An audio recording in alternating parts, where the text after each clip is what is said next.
Hey! Bro! This is Jesse the Body Ventura. It is Vince Russo. Oh! Hey, Nanny Nanny! Hey, Nanny Nanny. I'm a gentleman. I don't want to get any of this heat. Oh my God, guys. You got a lot of thoughts going on in the mind. The Workers Club. I love the name.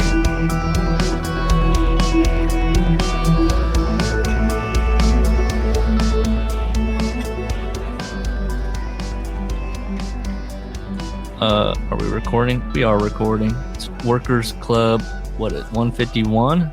Oh, man. 150. No, it's not. We did a JCW. That was 150. Oh, you're right. No, man, I didn't know it was 150. I would have brought 150 energy. Nah. It was a good one, right? Was it? No, we were so depressed. We were like, we were going to take... We were going to quit watching. We were going to watch like territory wrestling tonight. Gus is correct. I forgot. Hey, but we were, you know, I mean, yeah, our spirits weren't great. And I'm even worse today. But we persevere. That's our thing. Tenacity. Listen, this is how you can feel better. We're going to finish the fucking book, and you're going to pick a new one for us, and we're not going to feel this sad every week. You got that locked and loaded? Oh, I absolutely do, and it's... Okay, good. Yeah. Speaking of new books, boom, look at that segue. There's only one bit of news. Ian Douglas out with another book. He just had one out in July. Remember A Decided Novelty? He's got another one out. It just came out. Is it the Rotunda? Nope. It's Highland Games and Hippodromes, Scottish Identity and Influence at the Dawn of American Pro Wrestling. Wow.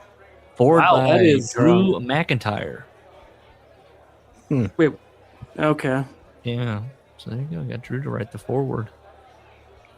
I feel like I am not academic enough to have an intelligent conversation about that topic. I know. This looks... We just look like a bunch of, like, you know, puds trying to discuss that. Yeah, tell me about Scotty McGee. In 1902 at the Hippodrome. Where is the Hippodrome? What a good question that I don't know the answer to. I'm going to act like I know it.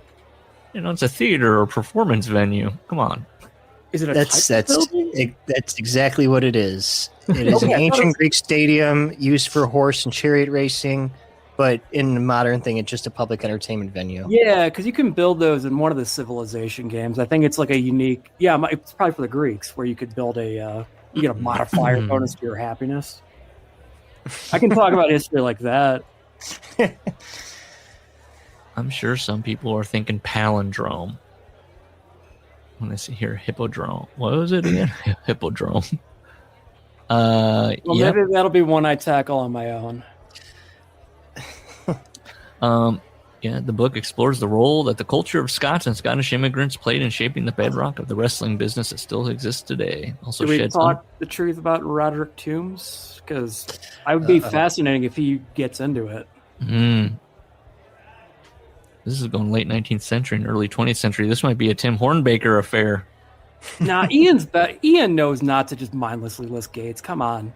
It's going to see. It's the exploits of men like Donald Dinny, Duncan C. Ross, Duncan McMillan, and Dan McLeod.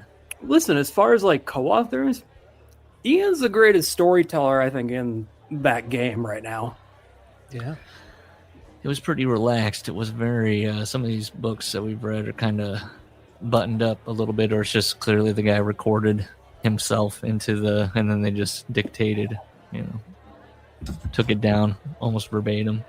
I was thinking that about this Vince Russo book. I was like, did he just record himself talking and then just type it back out?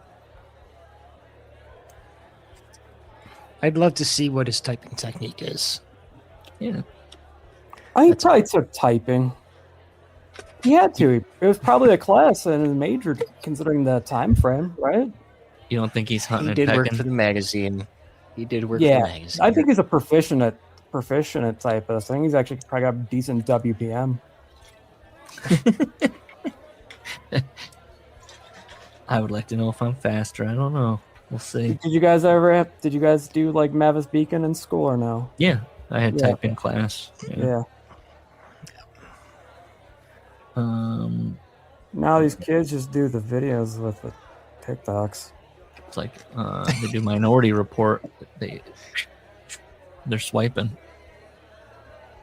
Do you want to get into it? You want to just let's go? You want to crack it open? Anybody got anything else? No, not really. Okay. Well, Mick Foley's mother died. Did you see that? I saw that. We can give him a little condolence, but that's all. Only thing regarding any of our former talents. What's that wrestling fan thing where I saw a lot of comments that are like Mick Foley, what is it, Mrs. Foley's baby boy, Yeah. I know. Stop it. Don't do that. Let's go. Last we left Vince Russo, he was saying things that go, make you go, and it was Vince McMahon making him go, Now he's just moving on to, it's called Game Over. He is what? He's talking about... He is the master of the game, I was told. That's correct. He said that on Lunacy last week. Oh, well, shot at. You want to play the game? I'm the master of the game. I'm the cerebral assassin. There you go. I'm sure that'll come up as we go through him. He's really on Paul Levesque. He really has a bone to pick with him in the straddle clip. Yep. Let's see. What won them the war? Complexity, realistic characters, reality-based storylines, and breaking the forbidden kayfabe. Wasn't the NWO a reality-based storyline? Sure. I don't know what we're talking about with reality sometimes with wrestling. I don't either. I was thinking, like, Russo going to WCW is like the equivalent of like the offensive No, that's giving Russo too much credit. But why would you go to the losing team after you beat him? He'll explain why. Well, he doesn't really explain why. I was gonna say he explains why, but he doesn't really.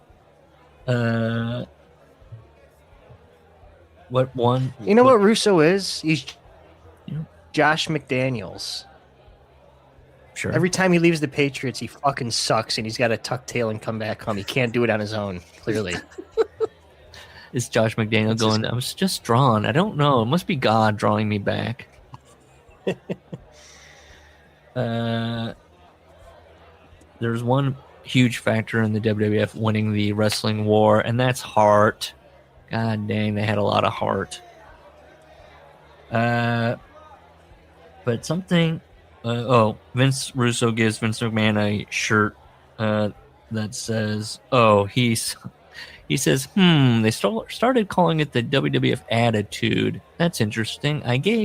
Months earlier, I gave Vince McMahon a shirt, and it said, don't give me any of your attitude. I have enough of my own.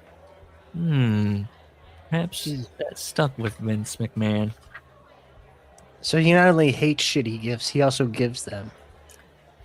Yeah, he went to the mall and he grabbed that shirt at the Spencer's and gave it to Vince McMahon. Like, maybe Vince McMahon wore it to sleep or to work out.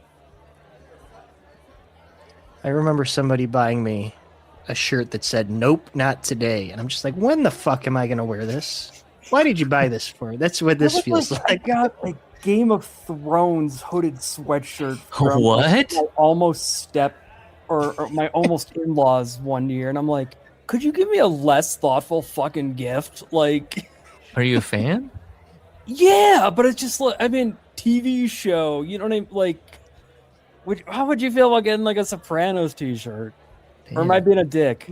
Ooh, I got one for Christmas. It was the best fucking gift I got. No. This is it's something but that completely different. That I and listen, you said it was a hoodie? Yeah. That's in my hierarchy, a hoodie is even more specialized than just a t-shirt because you only got a few. So you better fucking love what's on that hoodie. That's an even ballsier buy. So I agree. Is it just a Game of Thrones? Yeah, like it just said like Game of Thrones, and like it had like some like generic like like a dragon embroidered on it or anything? Not even embroidered. You know what I mean? Just like graphic transfer. Oh no! Yeah. What? You gotta embroider hoodies and stuff like I that. would like straight up like just give me a blank hoodie. That would have been awesome. I would have loved that. Oh yeah, I'm kind of. And then I gave gifts so good that Christmas, people were crying, bro.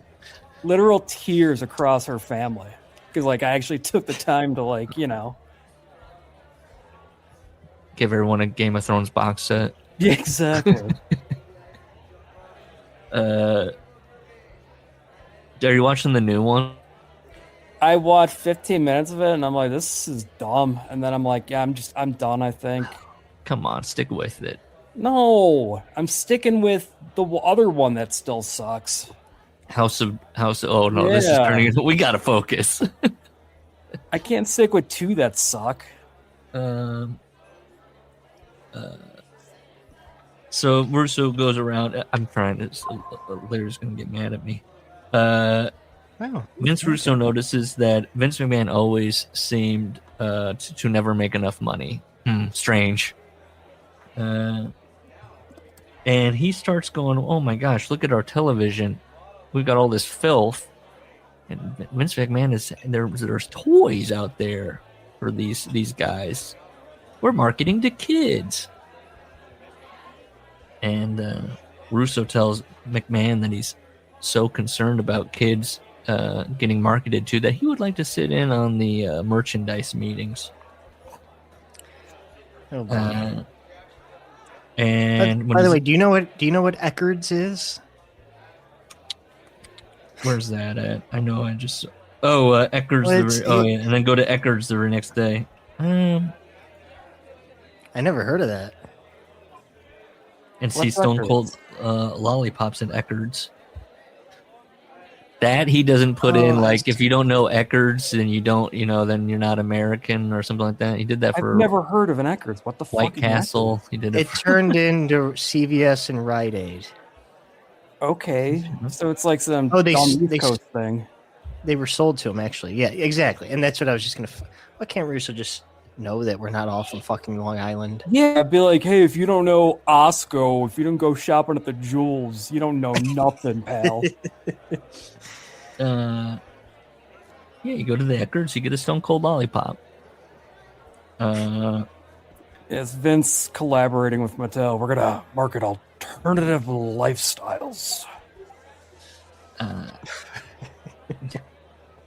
He at the meeting, he sees somebody pitching a WWF superstar slip and slide, and this is very telling to Russo of what his life was like, kind of growing up.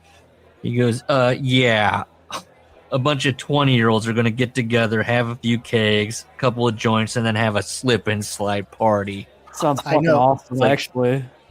It's like, yes, that's something Gortz would do. Yeah, he wouldn't do. He would do. He would not have a party. Yes, correct. Yeah, exactly. It'd be him in his like living room by himself. Like, Vince never got thinking of his blow up. Didn't Gortz have a blow up? He did. In an inflatable chair or something like that. Yeah. God.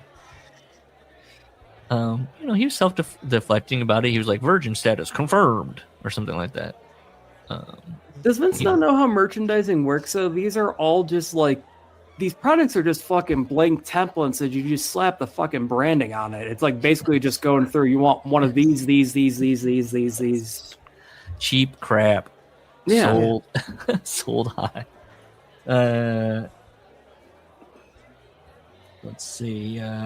Vince has never gotten with friends and hung out at the pool or done anything in the back. Just gotten together with folks and had a good time outside. And he's got to give us that. Let's see. If this was 2002, it would be a 25-year-old reference. That would be a 50-year-old reference of Dan Aykroyd and the bag of glass. Correct. Calls the marketing guys because they're marketing kids with this dangerous stuff. He's like that SNL character from 1977. But I disagree with him about Pogs. Well, they're not small cardboard circles. They're plastic, weren't they? They're hard. No, they were cardboard. Oh, I only had like... There was different thicknesses. You're thinking of the Slammer. Oh. The Slammer was made out of metal. So I just had Slammers and not Pogs. Or like they had cheap plastic ones too, but you never wanted those. I'm surprised Pogs haven't moved back yet, honestly. Yeah. Have I talked about when I was up in Minnesota with my father and the guy drove down the road and screamed what I think is now a slur, and then my dad said, "I think you just said, I think you just screamed Pog," because Pogs were a thing at the time. I was like, "Wow, that guy's a big fan of Pogs." What a thing to like scream badass white girls? Children. Pog. Say that every time I go to the club. Would you like to know Vince Russo's phrase for a home run? Sure. It's so stupid. Bombing a ding dong. Okay, keep going. The guy stepped up to the plate and bombed a ding dong. Ding dong after ding dong. I can't wait till he leaves my state. It's like Chris Berman's back, but it's Vince Russo. Bombing a Amy, he bombed a ding dong. God. Nah, you gone. Do you remember this one unforgettable episode of Monday Night Raw when Howard Stern's Whack Pack had come in? I don't. Help get I over the remember them on human Nitro. I don't remember them on Raw. Not to say it didn't happen, but I don't recall that at all. And well, Russo refreshes us on who the Howard Stern's Whack Pack was, and he says that Paul Bearer walked by him and was like, "Vince, you just slapped all the boys in the face." And Vince Russo said that hurt Paul Bearer, this veteran, being like, "This is stupid." But listen to that next fucking sentence. Come on, this guy is... Yeah. I'm going to use the R word. Oh, no. Paul had no idea how those freaks would help change the business. Yeah. And the success of the WWF forever. I mean, Gus and I can remember everything. I don't remember that. That didn't fucking do shit. Yeah. No, like there's you'll see the gif of Beetlejuice getting whacked with a guitar, but that's like so like it's like a 1% wrestling fan joke. Like, yes. Yeah, I just wrote, huh? Oh, you know what? I think the Whack Pack might have been with the Oddities or something. Yeah, that's what. Sable might have been involved too. Yeah, that's what he says, to help get them over. But they didn't change the business forever. I mean, they made Cartman popular. It wasn't popular until until that's Vince Russo's take. Golga made Eric Cartman popular. That's where oh, we did get new Vince lore. Did we talk about the fact that the enemy of our enemy is double enemies? I don't know if we probably talked about it on the JCW thing, but yeah, they're doing an Avengers Assemble on us. Yeah. I don't like it. Sean Oliver and Vince Russo. But yeah, that didn't change the business forever. It's I had to like really dig deep to even think about it. Like that was a flip the channel segment. I was probably watching like Hoovy versus Super Colo on hour 1. Yeah. Vince shows up to say that he would not do the kind of television that he used to do now if given the opportunity. And he just says, you reap what you sow. Did he write the midget beating off in the trash can in TNA? believe so. Okay. So that was after he was saved. Dang. Well, was it? I thought it was around 03. Okay. Came out in 04. He was writing this around 03 or 2002. Okay. Is don't it know the timeline. 04's? It gets confusing with the saved Vince writing 2 years later and or that's his Listen, point. I'm sure we've got plenty of hypocritical evidence to say he's contradicted himself more than once. JCW. Because come on. I think it's after TNA dumps him because they want to bring in Hogan. Yeah. Is Maybe when Hogan he wrote is out that. of work and gets saved. Oh, okay. No, Wilson? Oh, I don't know. conveniently when he needs to get like the stink of Yes, because that's when he started Ring of Glory and yeah. glory hole. Did Brett like that segment? The midget doing stuff in the trash can? Did he like that? Come on. Yes. He hates to use the term mid-carders. We know that. Next to Goldust, Val Venus is Russo's favorite creation. Saved Vince? No, we're back to regular Vince. Regular Vince's favorite? That's fine. Val Venus. Because when he watched him, Sean Morley, he was like, that guy looks like a creep. And that's how it was born. I mean, he was actually right on that. Good for him. Listen, bro, I pay my taxes so I can have paved roads. Little known fact, there's a quote from Russo. Little known fact, we used porn princess, that's how he describes her, Jenna Jameson, in some of those early Val Venus vignettes. And Vince McMahon did not air them, stating that Jenna Jameson, quote, looked horrifying. You know, he's also... Vince is a man of culture. Why do I remember those, though? She was in some. Is he just saying That's not what I in thought. all of She them? was in ECW, I think.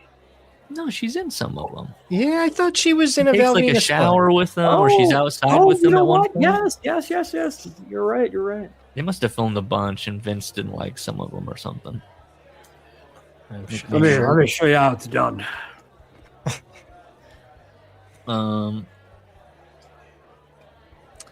So he talks about he doesn't like the current product at that time. Steve Austin is doing his evil Steve, kind of dorky Steve guy, crazy Steve. So he's Vince Russo wonders, where's the logic? Why is Steve Austin silly now?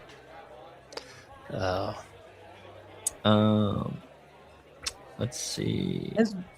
No, I know Vince has never seen any movie or program of any significance, but like, is he not like familiar with like a character type of like the bad guy being a little kind of Cuckoo? Yeah. I might be alone in this. That when he was doing that at the time, I thought that was a nice little refresh. It was kind of a little refreshing because he was still doing the I could snap at any moment thing. He's joking around, but he's serious. You still believe that he was I believe that he was still an ass kicker. Didn't bother me that he was doing funny bits. I don't know. I remember being annoyed as hell at the time. In hindsight, it's fucking great and it cracks me up. They're great because Austin's great.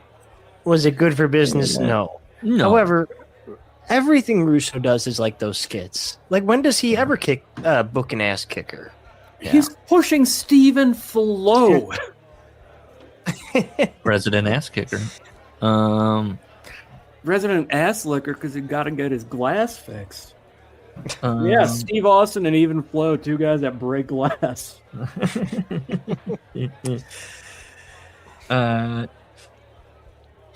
Vince Russo says there is literally no one in the entire company I didn't like. No one. Got it? Not even the HR lady? Well, don't get me wrong, he says. At times I hated people. Okay. Well, what's the fucking difference? What are we doing? And here's the thing. All these guys hate him. He lists them off: Bradshaw, Hogan, Goldberg, Bischoff, Piper. He says, I'm sure there's a lot more. But that's because they hate him. They hate him because he tells the truth. He's honest with them. In the second book, doesn't it come around? Doesn't that kind of... He goes, wait a minute. Is me telling the truth? Am I just being an asshole? Yes.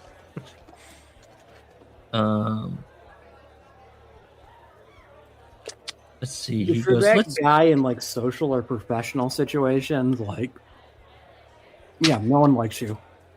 That's the thing too. He confuses like his opinion. He was like, "I'm just being honest." It's like still just your opinion on some things that you're sharing with people that clearly aren't going over well. All of a sudden he goes, "Just hold on. Let's talk about respect again." Can we not? Shawn Michaels was backstage at a pay-per-view, stirring it good.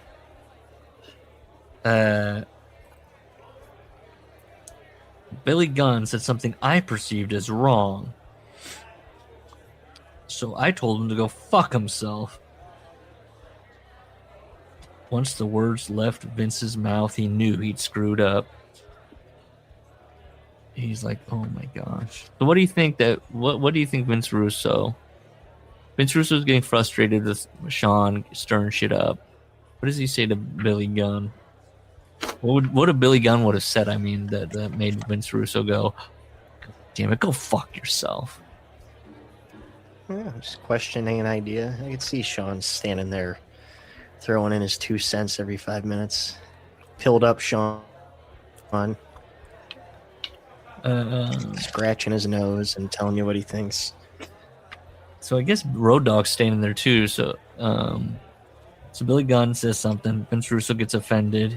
Tells Billy Gunn to go fuck himself. Road Dogg wants to lay him out. They're so mad at him. He goes, we're family, though. We all worked it out. You see? Richie Posner.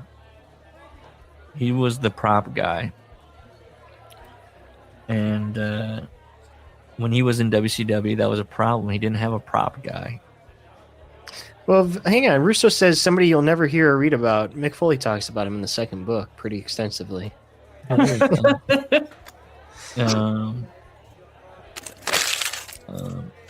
Instead of his Richie, he got 4 misfits who couldn't hang a box from a pole without it falling in the middle of the match. There you go. Vince Russo running around Isn't backstage. it your job as the creative producer when you realize that you don't have the resources to execute an idea that you... No, he's probably just yelling at these guys, yelling at them. Be like Richie. Why can't you guys be like Richie Posner? Russo's an offensive coordinator that insists on running a deep passing game with a noodle arm quarterback and wondering why it's not working.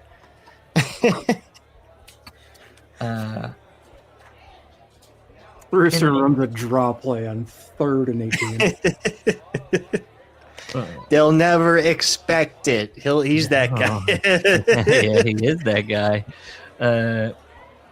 Swerve. We're not punting. It's a fake.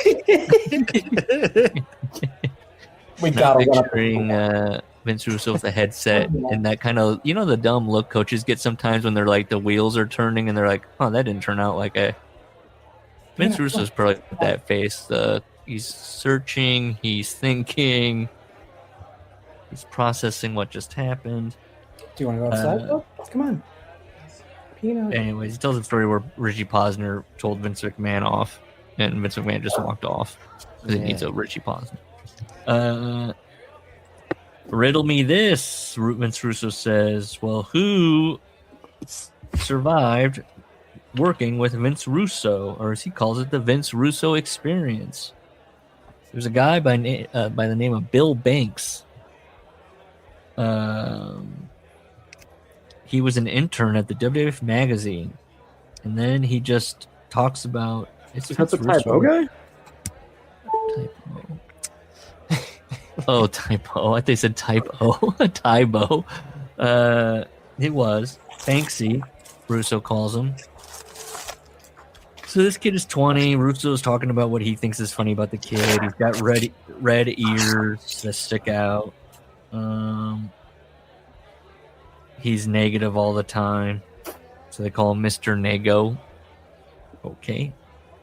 He tells this just long, not even, it's a page, but it seems long when you read it, where Vince Russo and Kevin Kelly convinced this guy that everyone's dressing up for Halloween and in the office, and then they tell him, okay, it's time to go have I think kids are coming up to do trick-or-treating, they said.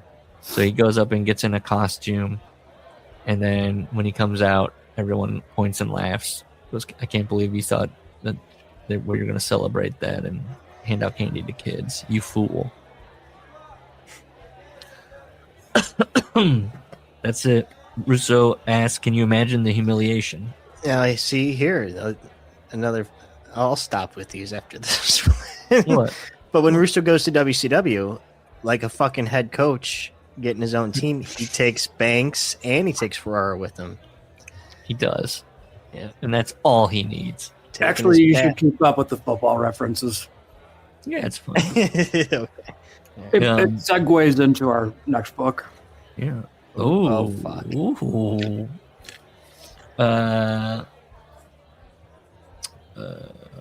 So Russo says that, he's one to pass on the abuse. Why was he always fucking around with Bill Banks? Well, it's because it was tough love to make him learn and understand the wrestling business.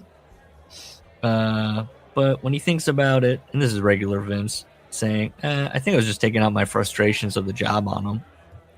There you go. The game. You think that this one would have been before the chapter Game Over, but it's not. It's Game Over now. It's the game. The game. I gave Hunter that moniker, and I cringe every time I hear JR scream it.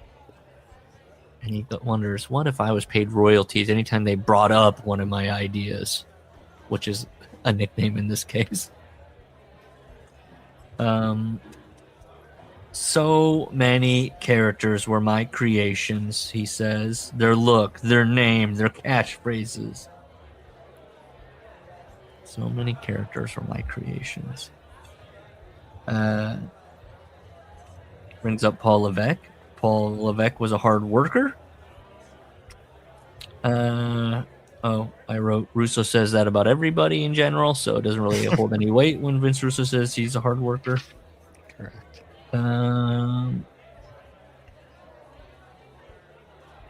He brings up that, look, I made a lot of characters that were great, and Vince McMahon had this reputation as a star maker, and, well, okay, he made some, but look at Golga. He goes, but, I'm not taking a shot or nothing. I'm just saying, look at some of the duds he created. I don't know that every gimmick is supposed to be a main eventer, though, Vince. I mean, Yeah. I think Golga was a big fail. It was what it was. It's giving John Tenta some work. Yeah. Yeah, I probably gave Mattel, there's probably some, weird action figure that probably cost, $500. I'm trying to think. Yeah, Aldo Montoya. I don't know. Hey, McMahon's out here trying. Larry, don't hand it to him. You think Justin used Vince as a reference for the Chili's application? Russo or McMahon? Russo would do it. He's great. He deserves another chance. Oh, yeah. That's what you got to put on the phone. He's a hard worker. I'm telling you, bro, if I still had my CD warehouse. If you give him chicken shit, he'll make you chicken salad. Okay. Thanks. Click. Let's see. Do you want to know the story of Triple H? Well, he's got time. Quote, nobody's in the store right now, so he's going to write.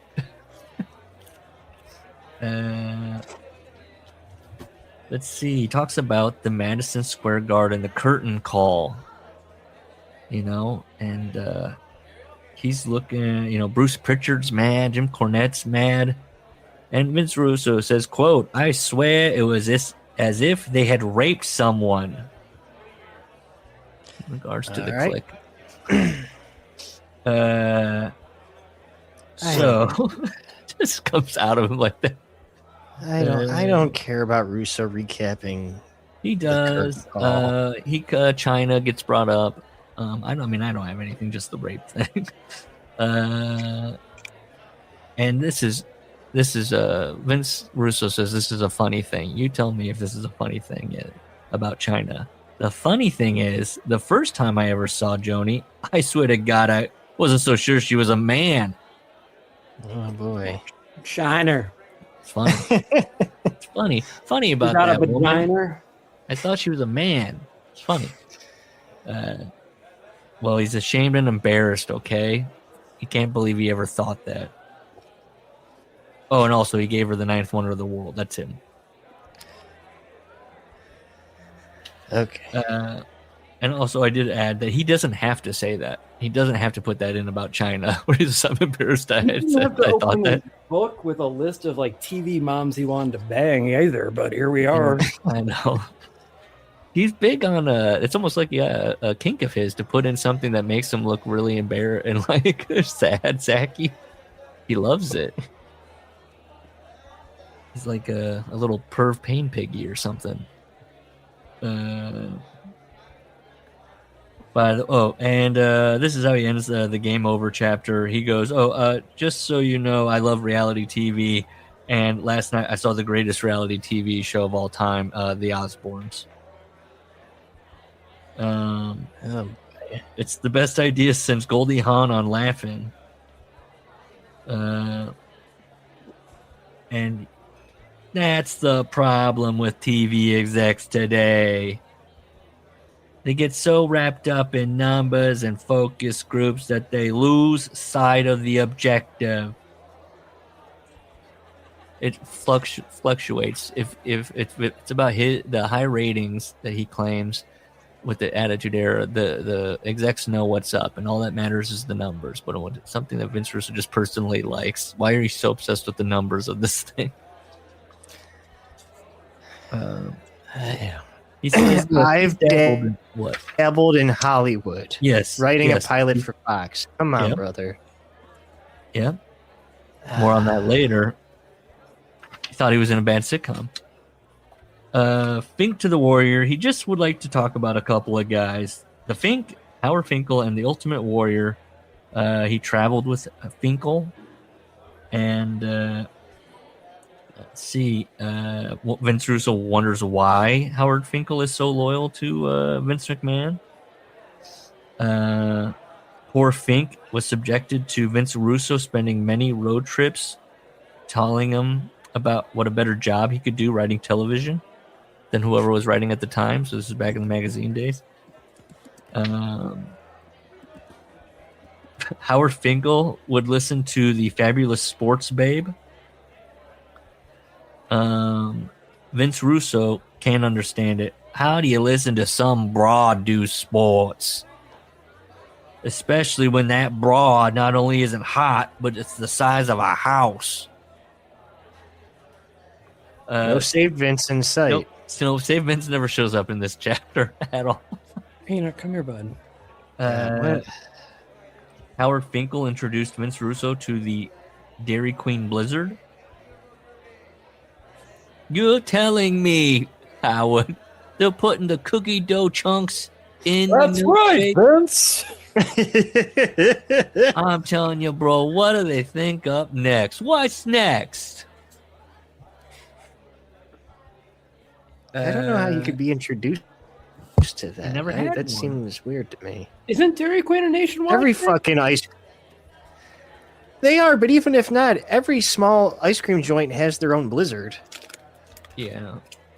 You know what I mean? They're Maybe- called something else, but Maybe his parents never took him down to the old malt shop. Got him an egg cream. You'll take your milk, bubbled milk, and like it. we had Carvel, bro. Cookie Fudgy the Whale. So Fink wants to go to Dairy Queen. He's like, I gotta get a Blizzard. What's that, bro?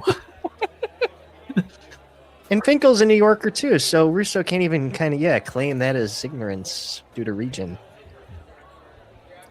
This is one of the funniest Fink things he can think of. They're in Detroit. Bruce Pritchard sent Jack Doan, the referee, out to the ring and said, when you get to the ring, just take Finkel down. And so Jack Doan does that. He gets to the ring, and I guess he double legs Finkel and just takes him down. Howard is sobbing. They have to take him down. You know, he's like helped to the back. Jerry the King Lawler is rubbing his shoulder, trying to like console him, and he's like smiling to everybody. You know, Vince Russo's blowing snot with every laugh. He's laughing so hard at Howard Finkel being abused. So they get in the car, and Howard's like, I need to go to the emergency room. Must have been a hell of a takedown. Just like give him a spine buster or something. So they go to the emergency room, and they're in Detroit. Vince Russo says, it's 12:30 at night. We're the only white people in the joint. The guy to my left's been shot. The guy to my right's been stabbed. The guy next to me, that guy across from me in the water fountain is tripping on something. They go get Advil. They go to their hotel. He's just glad it's over. Vince Russo goes undefeated as a self-proclaimed great judge of character. He would just like to talk to one of his favorite people, the Ultimate Warrior. Warrior's now his legal name. The Ultimate Warrior is the most intelligent person I've ever come across in my life. Queer don't make the world work. So that's interesting because, right, he says, I've never met anyone with such strong ethical values and beliefs. This is a year and a half this book was published after that speech. I was going to give him the benefit of the doubt and say it was before all that. I remember we looked up that one church he was in, and the guy was anti-LGBTQ or something like that. That was his like rep. When we looked at, I think we read the reviews or something of the church. Look, Kevin Nash, Ultimate Warrior, Jim Hellwig, they're street smart. But you know what else Ultimate Warrior is? Book smart. He's on a different intellectual plane. And the great thing is, his knowledge is self-taught. I wrote, that's the best kind of knowledge. Does his own research. Yes. The writings of Warrior, which, you know, he technically writes down his little speeches. Which, for some reason, the missus has had scrubbed from the Internet Wayback Machine for some reason. Weird. Oh, why would you do that? I don't know how he came to these conclusions. The writings of Warrior, based on his beliefs, are both enlightening and motivational. He's a modern-day poet. He's a genius. I couldn't believe how he kept just going and going. I mean, this is exactly what you say about Bryan Danielson. That's what Russo is here. Yep. Warrior read like Locke and Russo, and now Russo thinks he's a fucking genius. Or he read a book about Locke and Russo. I don't believe he actually read the writings. If we told Vince Russo that we've read what's that Joseph Campbell book? I have it somewhere. The Hero of a Thousand Faces. Yeah. Would he be like, whoa, you could probably crack a novel like that. Let's see. He loves Warrior's strong ethical values and beliefs. Again, you didn't have to put this in the book. It's brutal, raw honesty, Gus. You can't handle it. I can't. I wanted to watch territory wrestling tonight. The world is laced with utter BS. Come here, buddy. Everybody thinks that Warrior's a freak or a goof. Well, guess what? They come from a plastic phony world based on lies and deceit.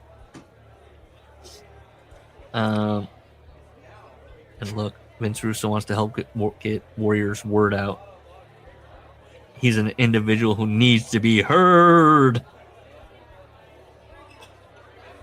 Good Lord. The Warrior was an admitted male escort, you know. Bro, you gotta tell me what that was like, bro. I don't think it was just for women. Oh. You're shaking the foundations of Vince Russo's mind. Wow. It just reminds me of that stupid Hulk Hogan and Warrior gif from WrestleMania 6 where it looks like he's fucking them off.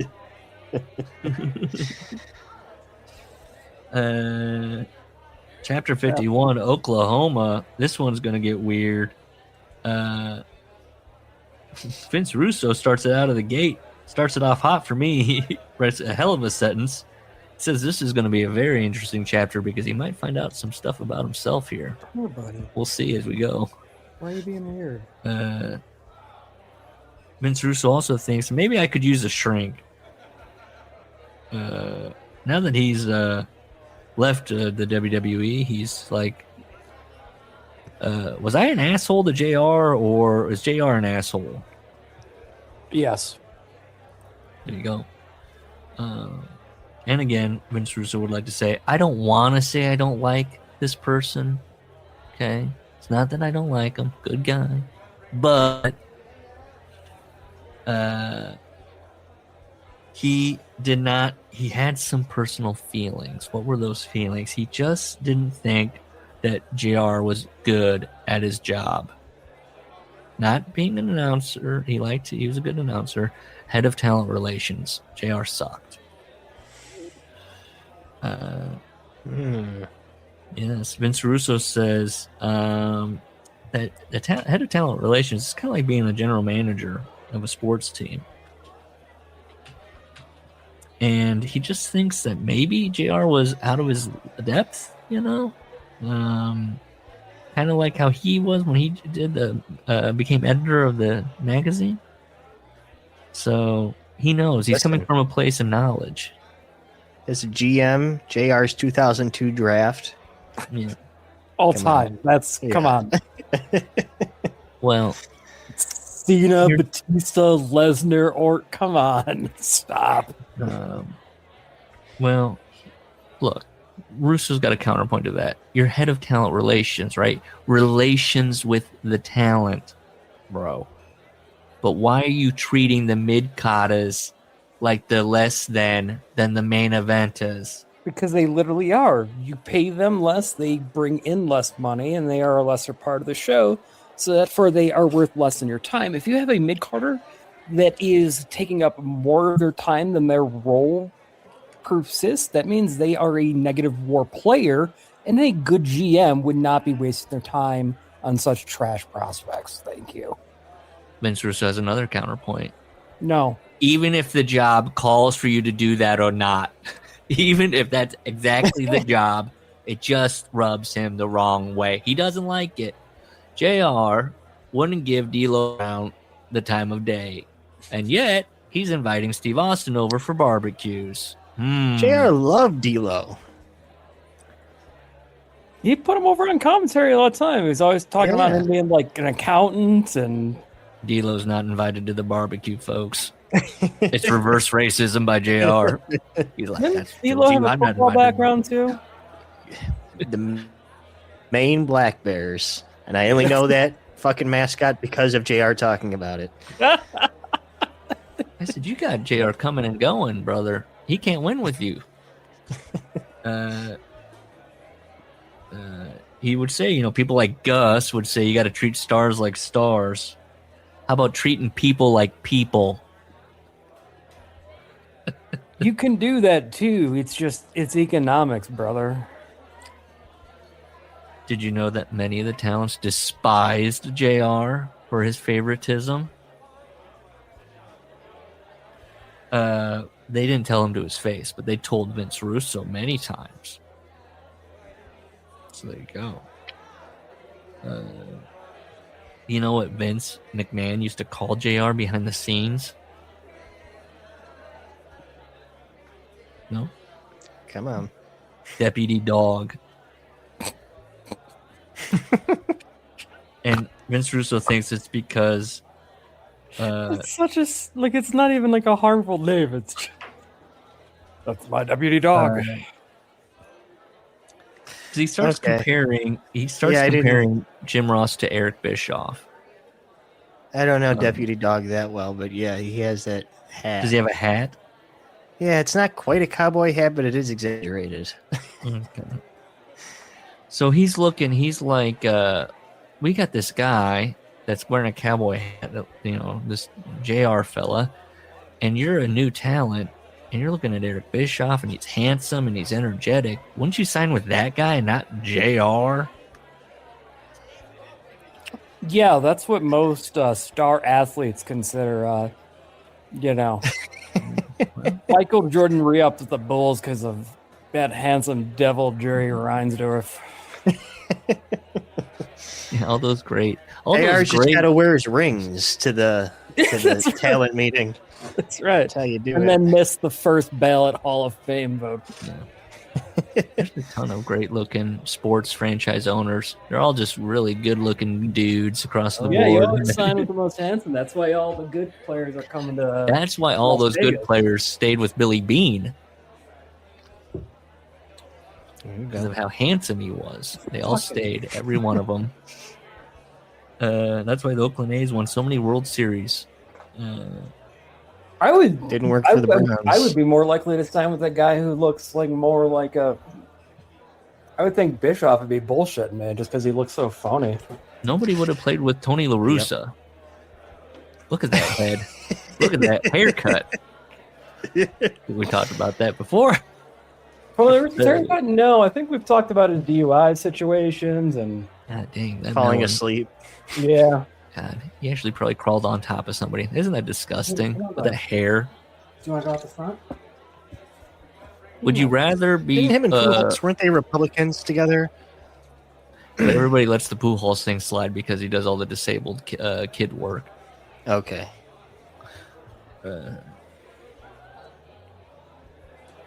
God, Tony, is he dead yet, or is he still alive? Still okay. What point do you just shave that head? Right? You don't want that. Really, that on your head looks like a wig. If you keep it this crazy, long, you're keeping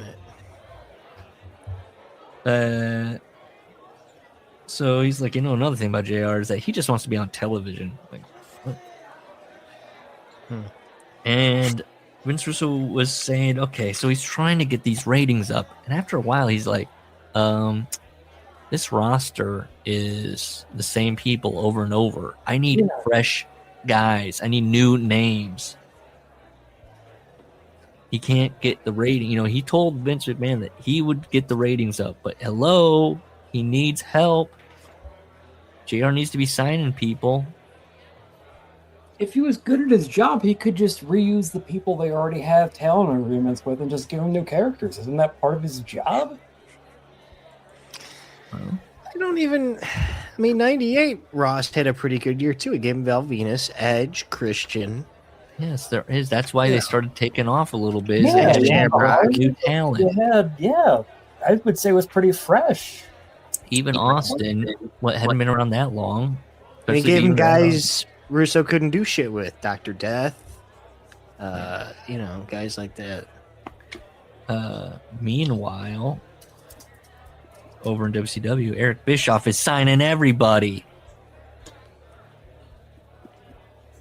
Remember all those great signings from WCW at this time that everybody was going, well, now the tide has turned. But this is also the same guy who's like, you got to respect the mid-cardas, give them a chance. And then he's like, you got to give me a budget to give me, like...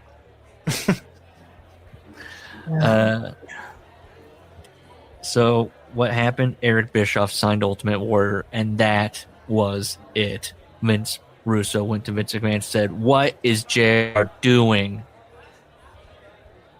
I need players. I need bodies." Well, if that's the way it goes, then Vince Russo's taking matters into his own hand. Okay? He'll have to bring the people in. And that's why I brought back Al Snow. And I introduced the Dudleys. And I introduced Taz and Stevie Richards and Chris Jericho. He got all those guys to come over. Can you believe that? Vince Russo is responsible for the ECW influx on the roster. Well, he wants you to know. Well, hang on. He only says bringing Al Snow back and introducing those guys. Yeah, well, he's a little. What does that mean, introducing them? He went out and recruited on his own. I started to personally recruit talent. I brought Al Snow back to the WWF. I introduced the Dudleys. I think he's couching his verbiage so it doesn't come across like he's totally taking credit. That's what I think too. Right.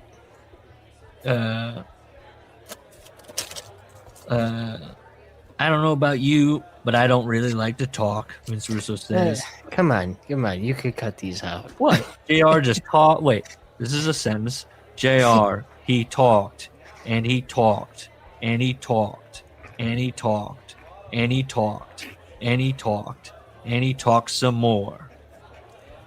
And then he goes back to, remember, like when he was listening to professors and stuff, he's like, this guy sure is talking a lot.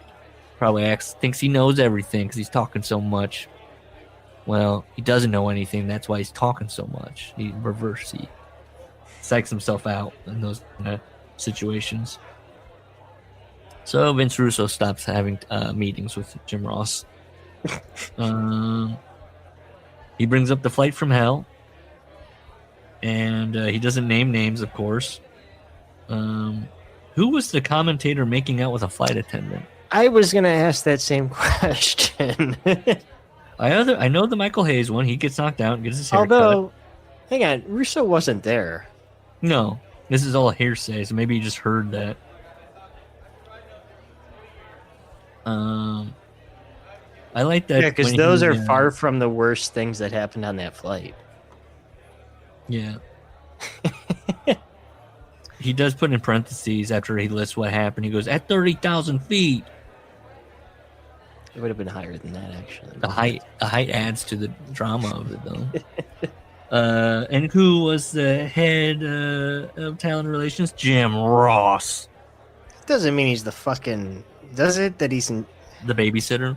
Yeah. I don't know. They're independent contractors. They're off company clock at that point. Yeah. No, I didn't refresh myself on JR's book, but I seem to recall that when he got Bell's palsy, he was very, very self-conscious and very concerned about being on television. And I don't think we sniffed out any BS on that. Although he does kind of seem like he always wants to get back on TV a little bit, especially when people are like, maybe you should just reel it back a little. Now, Vince Russo says that JR, after his second bout with Bell's palsy, was chomping at the bit, he says. He keeps talking to like people and going, I need to get back out there. For weeks. Kevin Dunn saying no. So they have a meeting. And Jim Cornette gets up and goes, God damn, I think JR should be out tonight. And Vince Russo thinks, boy, some friend. You're going to put a guy looking like that on TV? Is Cornette just... Hey, Cornette mentioned on the show today his good friend Joe Dombrowski and the excellent Ric Flair compilation he made. Well, there you go. Yeah. So,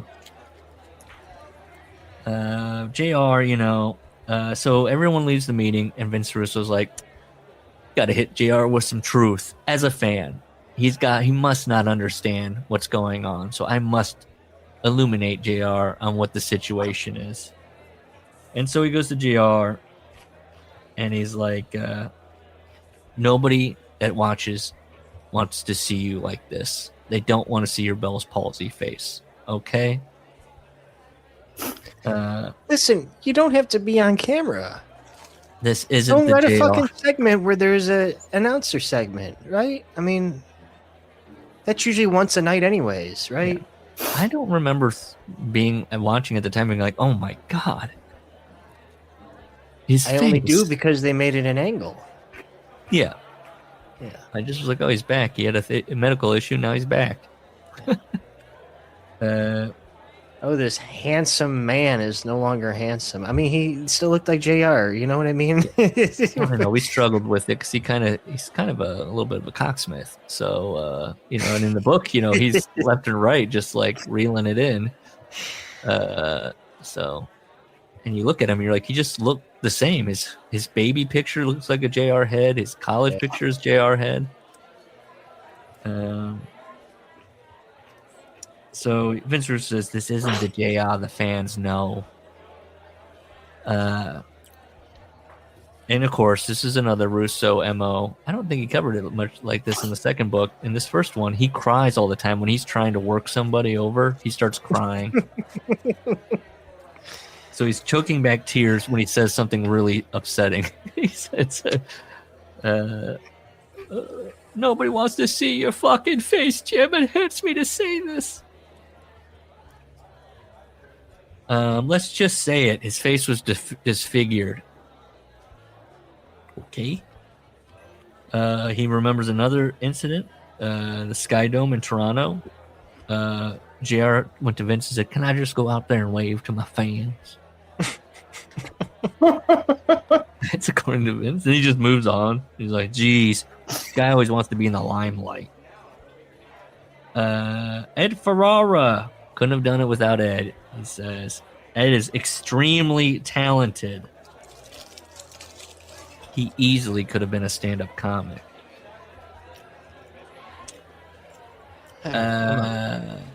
Here is a classic Russo sentence. Okay, let's go. Not only does he look like a hedgehog, but the guy is just flat out hysterical. That one, what? Yep.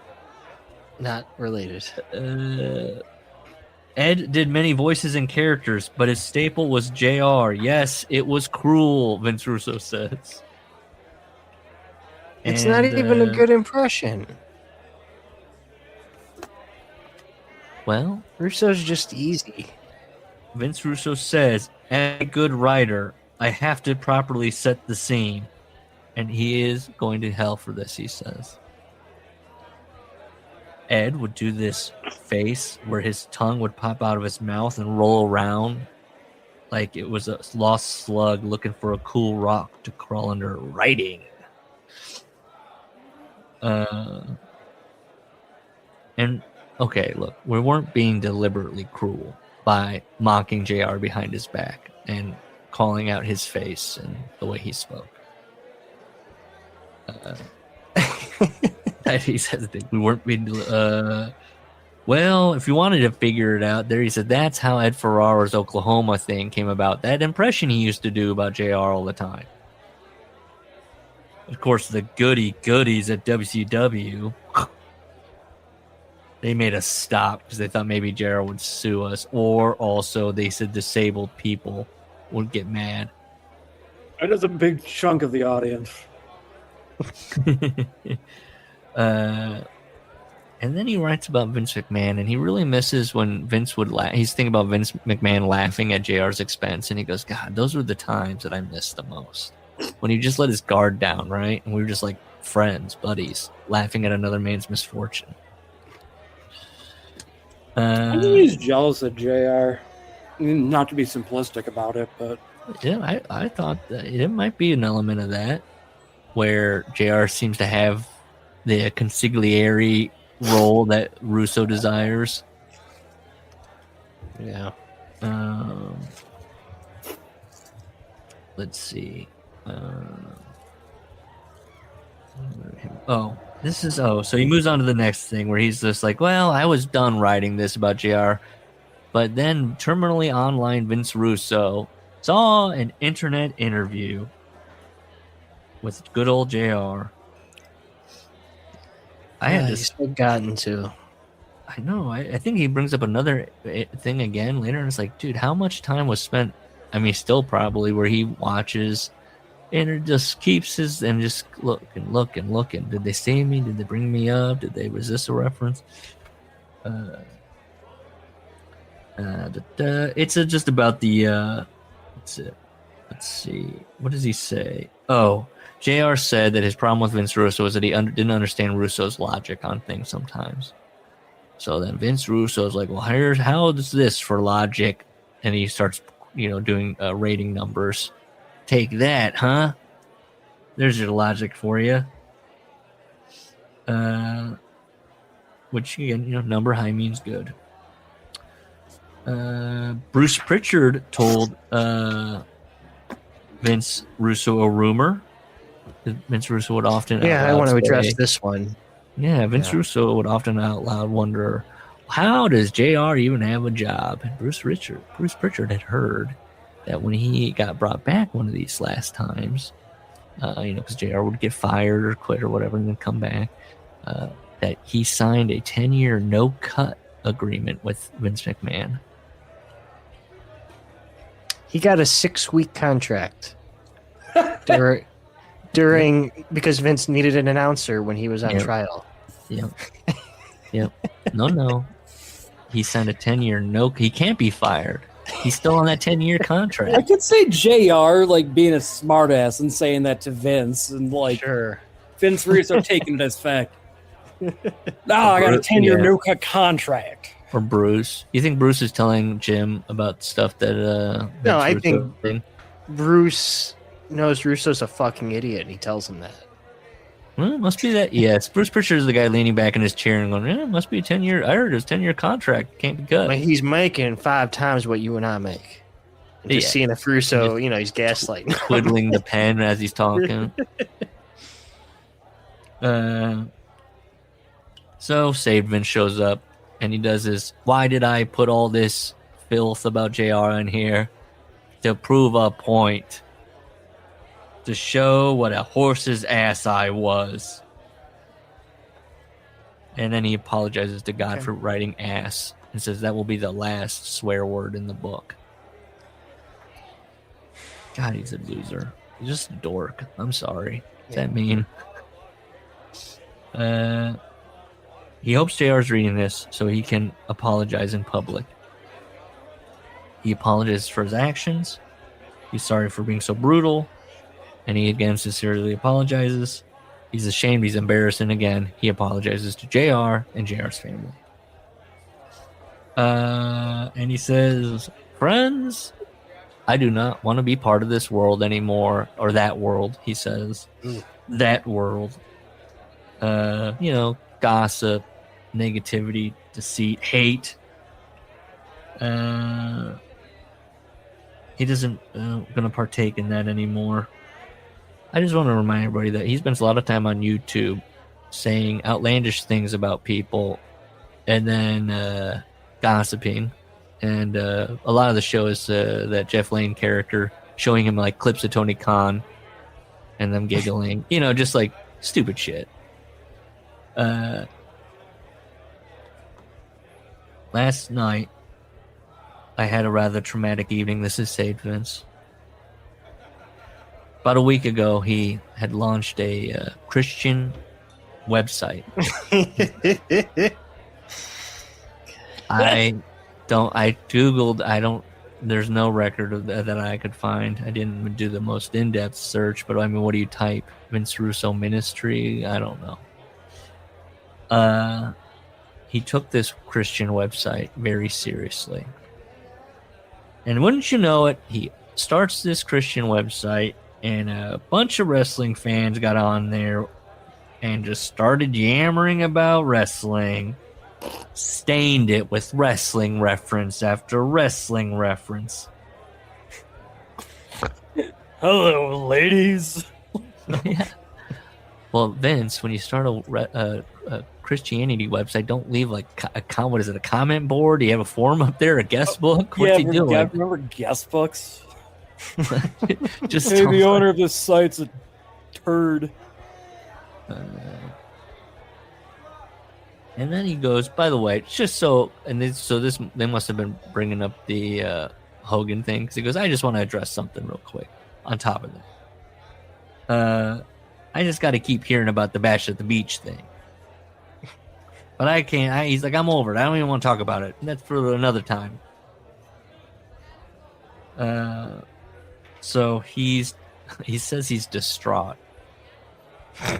And he can't believe what they were saying on his website. So then he goes to his youth group at a local church in Marietta. 600 kids are there praising, singing, saying the good word. And Vince Russo cried. That's the world he's a part of now. Not the one where JR is a fucking slob. It's slob. Okay. All right, we need a break. Want to take a break? We're getting there. Next one is Owen. Here we go.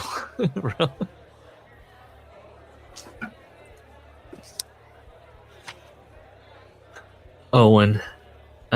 He covered that a lot in his second book, correct? He kind of broke it down again. I can't remember his takeaway. I'm sure it was similar to this, which is, it wasn't my fault. So you're the one who draws up the plays, bud. Did you know Owen Hart was his favorite? He's got to be honest. That he hated being on the road. That Owen was there to kind of pick him up. Owen always made him happy. He had a great idea about Owen, who's tagging with Jeff Jarrett. What if you fall in love with Deborah? You should have known Owen's a family man, and that's kind of a prick thing to do, Vince. He thought it was funny because, Owen is so innocent. And Deborah, I don't know. Was a whore. I guess to Vince Russo. She's, Whore. Oh, I got to bring this up. So we'll get to it. I'll just remind me. It's New York Times, remind me. It says something in that New York Times article back in '99 that's like the way he books women. It's like, oh, Lord, there it is. Yeah, Owen says, look, I'm married. I think we've all heard this. He doesn't like to do stuff like that because the kids, school, and he doesn't want kids. Hey, him and Brett went through that. Your dad's a phony. But also, they don't, your dad is, canoodling with someone. That's not your mom. Everyone in Canada is dumb. They all think it's real. Monroe, Taylor Thomas. Did Vince Russo ever speak with Stu? They had to cross paths, right? Yeah, when they were probably shooting stuff in the dungeon, right? It's, what I was thinking. You got a tremendous reputation for fair play.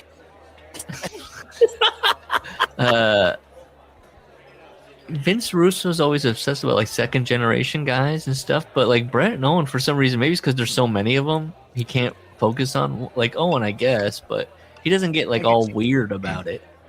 I could see Russo liking Bruce.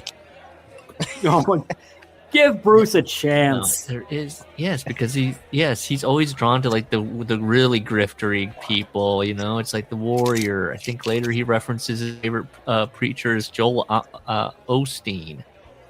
Oh boy! Anytime he's there's a sucker born every minute. Owen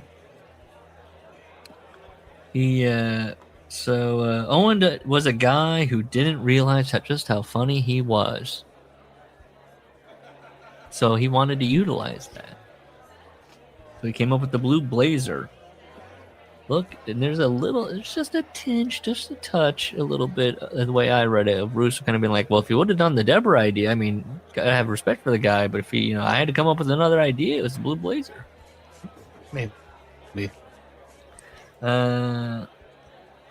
He talks about black men, that he'd done this before. He'd come down from the rafters, and Steve Blackman beat him up with his kendo stick. It was entertainment at its best, Vince Russo says.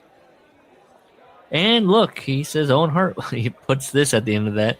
Look, Owen Hart seemed to be enjoying it, and if he didn't tell anybody. Just saying, the Blue Blazer thing, he must have been saying, he would have said something if... So, Steve Taylor, Vice President of Building Operations for the Federation, calls him. And he says the people that do Sting for WCW, that do the, what would you call that? Because now Darby does it. Rappelling. The rigging. Yeah. I'm not an expert at rigging. Apparently you are.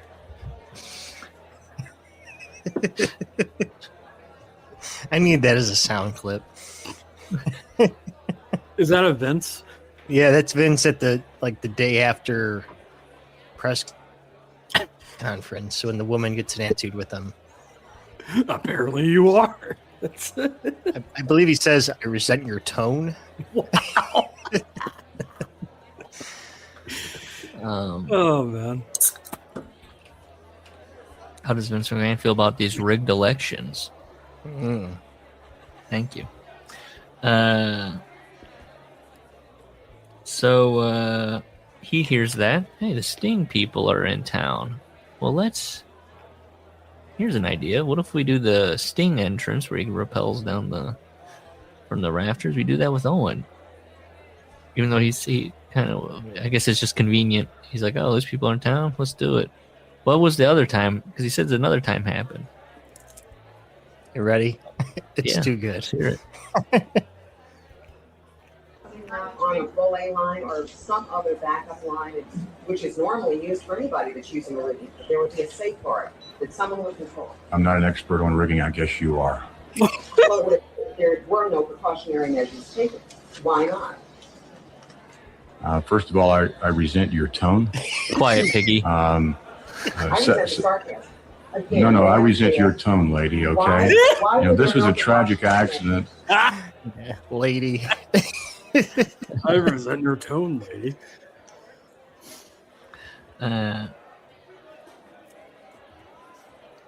Let's see.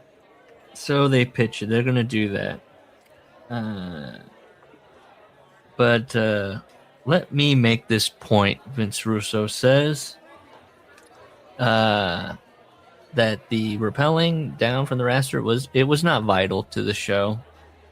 So if Owen didn't want to do it, would have been no problem. We would have said, okay, don't need to do it. Don't worry about it.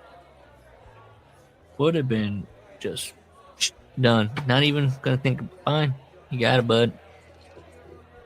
And I just thought, you've got to, when you're doing a remembrance about somebody that's passed away tragically, you have to put in that it was completely pointless and avoidable. You have to put that in there for people to read. Happy just would have asked. I mean, no biggie. Quote, It's almost never. his fault, you could say. Yeah. Like you didn't, quote, never at any time did he tell me he didn't want to descend or that he was having second thought. What a little Kennedy there. Yeah. Again. He says that would have been the end of it. Let him make something perfectly clear. We must not go to the moon because it's easy.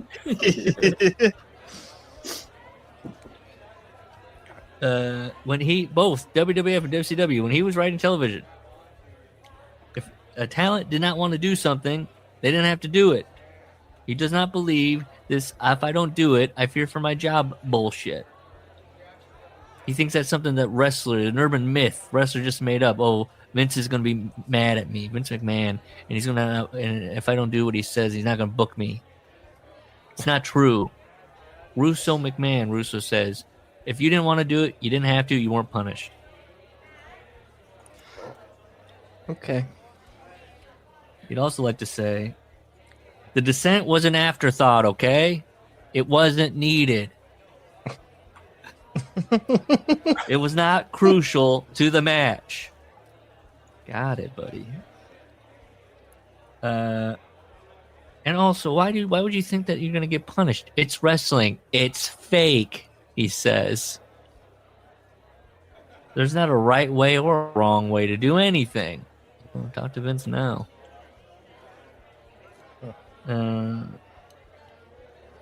That's just, when they say, oh, I'm not going to get booked, that's just paranoia. That's what the business does to you. He remembers last time he saw Owen. Owen was getting a cup of coffee. And Vince Russo claims that he stood there just watching Owen. He doesn't know why. It seemed like time froze. He was just waiting for Owen to tell him he didn't want to do it. God. And he remembers, remember when I was 18 and I went back to my grandparents because something was telling me to do that, and then they died. And then Saved Vince comes in and goes, can you believe it that I wrote that 2 years ago and it's syncing up with what I'm talking about now in hindsight? Wow. I must have been talking about God. God made me stand there watching Owen, knowing that would be the last time I saw him. A few days after Owen's death, Vince Russo dreams about Owen. And do you know what Owen Hart was doing in his dream? He was putting his hand on Vince Russo's shoulder and saying, Vince, it's all right. I'm all right. It's okay, bud. I'm happy. Do you think Yeah. we break Russo by making that AI image Oh my god! and tweet it at him? Tweeting it under him. Well, it's got to be like an little my dream God. cloud. The AI prompt would be like Vince Russo sleeping, dreaming. It's what all the wrestlers in heaven AI pictures look like. Just Yes. put Russo in there. I mean, no, Vince Russo's going to love it. He's going to be like, that's exactly what it looked like. This dream I made up where I was absolved. Which is that's a crazy, Vince, you're absolving, you're writing a fate. This is not, if it did happen, I mean, that's just your subconscious trying to absolve and going, just crushing under feeling responsible. So he's at gorilla position, and Bruce Pritchard is screaming, Owen fell, Owen fell. It's not sinking in for Russo, though. He's, so, Owen's brought down, stretcher, he learns when Shane McMahon whispers in his ear, Owen didn't make it.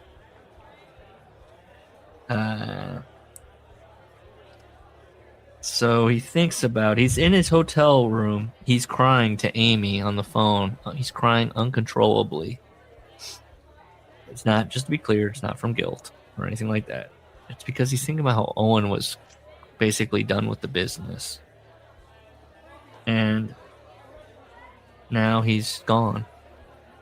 Just like that. And he's crying to Amy, why am I doing this? Why am I doing this?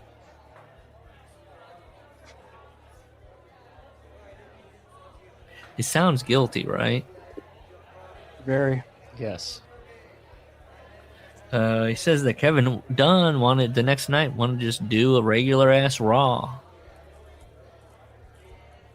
And it's Vince Russo that goes to Vince McMahon and says this night has to be a tribute to Owen.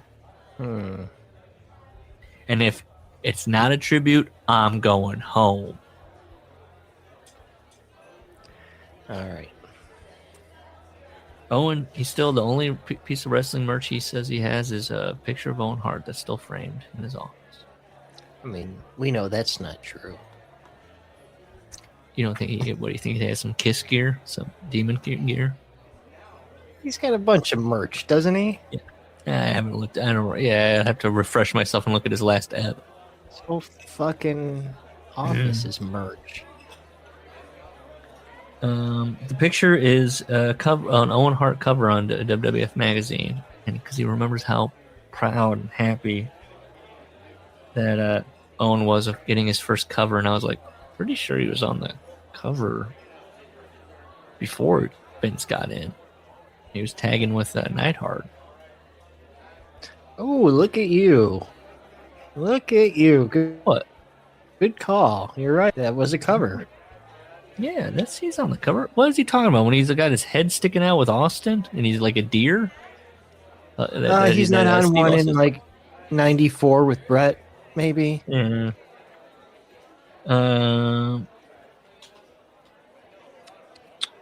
He remembers when Brian Pillman died. He starts talking about, should the show have gone on? Well, I don't know. We were just going through the motions. Nobody knew what to do. But he remembered when Brian Pillman died. He went into the locker room to check on the Hearts, right? Because they were close. There's a '94 cover of Owen. I bet that's the one. Yeah. It's also with Neidhart, where he's standing up and he's like, "Oh, no, is it's that him one? and Neidhart. That's not the one he's got framed. He lying." Not of the new foundation of them as heels. Yeah, I know. I'm saying if that's his first one, he's saying Owen was so thrilled he got on the cover of WWF magazine. Okay. Owen Hart. I assume he'd been in magazines prior. Do we think Owen Hart cared if he was in a magazine? I don't know. Who knows? Stu, I made it on the cover of WWF magazine.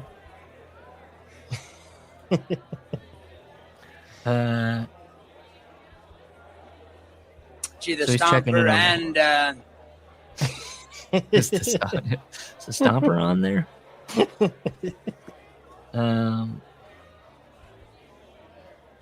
How many times did Stu Hart go into the bathroom with a wrestling magazine? Do it in there. He checks in on Owen. And Owen looks to Vince Russo and says, "Vince, tell me he's not dead. He's not really. Tell me Brian's not really dead. I'm sorry, Owen." And Owen Hart went through that curtain and wrestled the night after Pillman died. And so that's what he thinks. Owen Hart would have wanted them to continue. And then Saved, he says, "God bless you," to Owen. And then Saved Vince comes in and goes, "Whoa, subconsciously? Do you see that? Where I was putting God and all this stuff?" I don't know why he keeps doing this, because he was always a Christian. Like, I guess. I mean, does it count if you're just like a person going, "Thank God"? It's like, whoa. Whoa. He says that they go to another Raw, and Vince McMahon comes up to him and goes, "I want to descend from the rafters to prove that it was safe."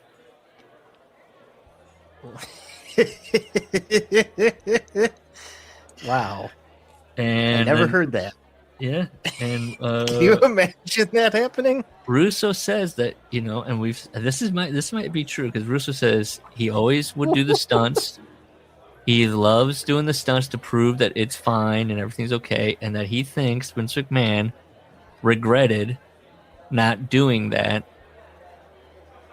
And then he wanted to do like a take back, a gimme. I mean, it should have been fine. I did it. Now that presents an alternate world where Vince McMahon does it, and they film all his stuff when he does that. They do usually are filming when he's doing stuff. But is he saying he wanted to do it the night after? Vince was about a week after Owen, the next Raw, after the tribute show. Vince is like, "I'm going to descend down from the rafters." But the alternate world is Vince McMahon, and it's filmed where Vince McMahon's like, "I'll do the thing," and the harness breaks on him, and we have footage of Vince McMahon careening to his death. Just I'm sure screaming. God damn it! World champion Steve Blackman the next year. Just Shane would be running things in 2000. Yeah. You're gonna say witness day. I was like, well, all the wrestlers would be around, standing around the ring. Good Lord, what that sounds like a little bit of a better world, right? Man, Maybe. It would have been Raven fighting like Crow Cop or something. Look, do we think I'm here that for that one. Raw Underground would that have hit a little bit harder then? Hey, yeah, Shane probably would have bought UFC then. What a world! Wow.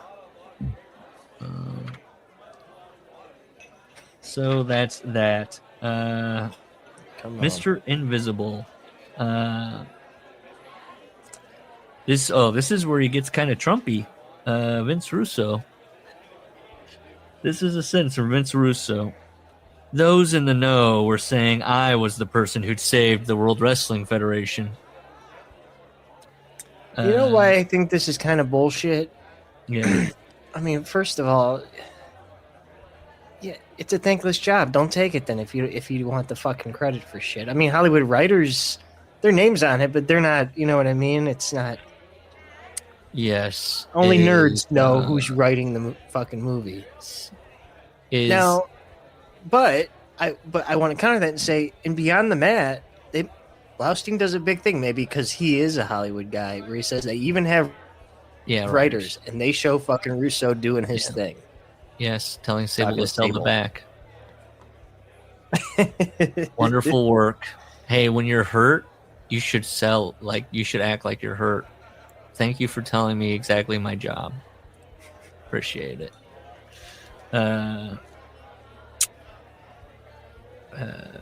Russo here. I was just going to say, well, you know Alex Garland, do you know that guy, writer, director?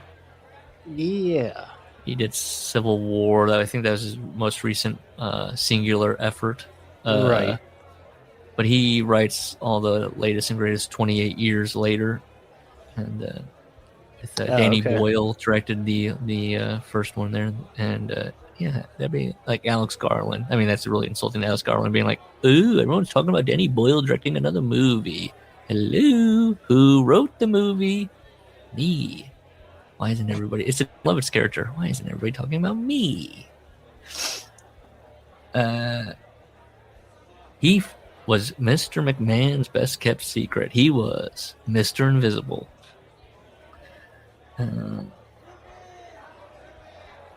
Vince is not letting anyone know that the real talent is Vince Russo. At one point, they're going to have a meeting with programming execs for the syndication division of USA Network. Studios USA. And Devin's like, why don't you come in on this? We're going to be throwing around ideas. There's Steve Rosenberg, president of the division, and Richard Dominic, the executive producer of the Jerry Springer Show. I think I'm understanding why Vince got invited, maybe. Kevin Dunn's going to watch him start hooting and hollering. Probably trying to pawn him off onto the Jerry Show. Take him, please.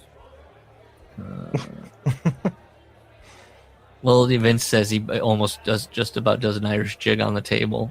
He's so excited about this. Everyone in that room hated him. Well, here we go. I'm telling you, this gets here's his recollection. Rosenberg was from Long Island, so we hit it off immediately. Many times he would shush his own people so he could hear what I had to say.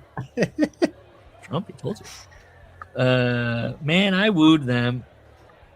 They had to be saying, who is this guy? Where did he come from?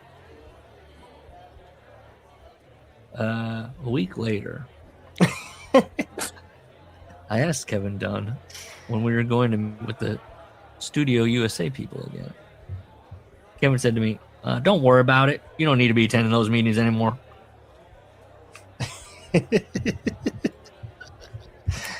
You're doing your cornet, Kevin Dunn. Same thing. I knew that Vince didn't want anyone to know about me. Clue 1 just fell into place. Someone told he got wind of how good I was in that meeting. So now they're keeping me out of that meeting. He doesn't want me to be stolen by the Studio USA people.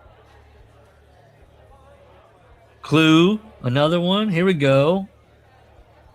The company's about to go public, right? So they put a thing out, a press release out, where they say who are the important people in the company. And he says, I think it was called key people in the organization, quote unquote. He thinks. He doesn't know. And who was there? In all his glory, he says. Who was there? Jim fucking Ross. Even had his cowboy hat on. Well, yeah, his job is to scout and develop the future of the talent. Well, no big deal. Jim Ross was more valuable to Titan Sports than me, then Michael Jordan was more valuable to the Chicago White Sox than he was to the Bulls.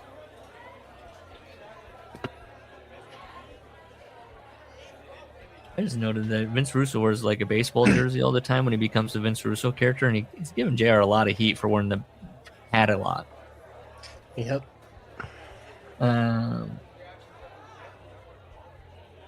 And he says, maybe you think maybe this sounds like my ego. Well, you're right. It's also principle. Okay? He would like to mention this at this moment. Vince McMahon was doing...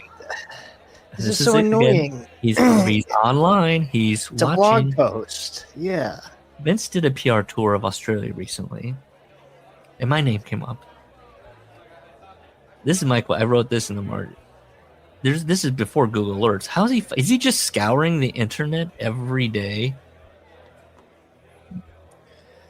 He doesn't have an alert set up. Yeah, because this is before, algorithms really, you know what I mean? So he's just looking at websites, scrolling, what, Control F, Vince Russo. Vince McMahon said this. Vince Russo failed in WCW because he let his ego get in the way. Well, Vince Russo says, I guess he just wants to believe whatever bullshit some old fossil that he recently re-signed is telling him. Who is that? Hogan. Oh. Jeez. Go ahead. Believe his shit. I hope Hogan wrote that down when he was still litigating with Russo over the... He just says an old fossil. Could be anybody. Could be Kevin Nash. Oh, so this guy thinks I have an ego. XFL much? Russo says. Oh, you thought you were putting the NFL out of business? Oh, ego. Oh, yeah. Also, Vince McMahon has a big-ass portrait of himself in his house. Who's got the ego now? He also doesn't hide in his basement from his wife and write shitty books. He has a reason to have an ego. Well, Save Vince comes in. Looks like Vince McMahon wasn't the only one with an ego, huh?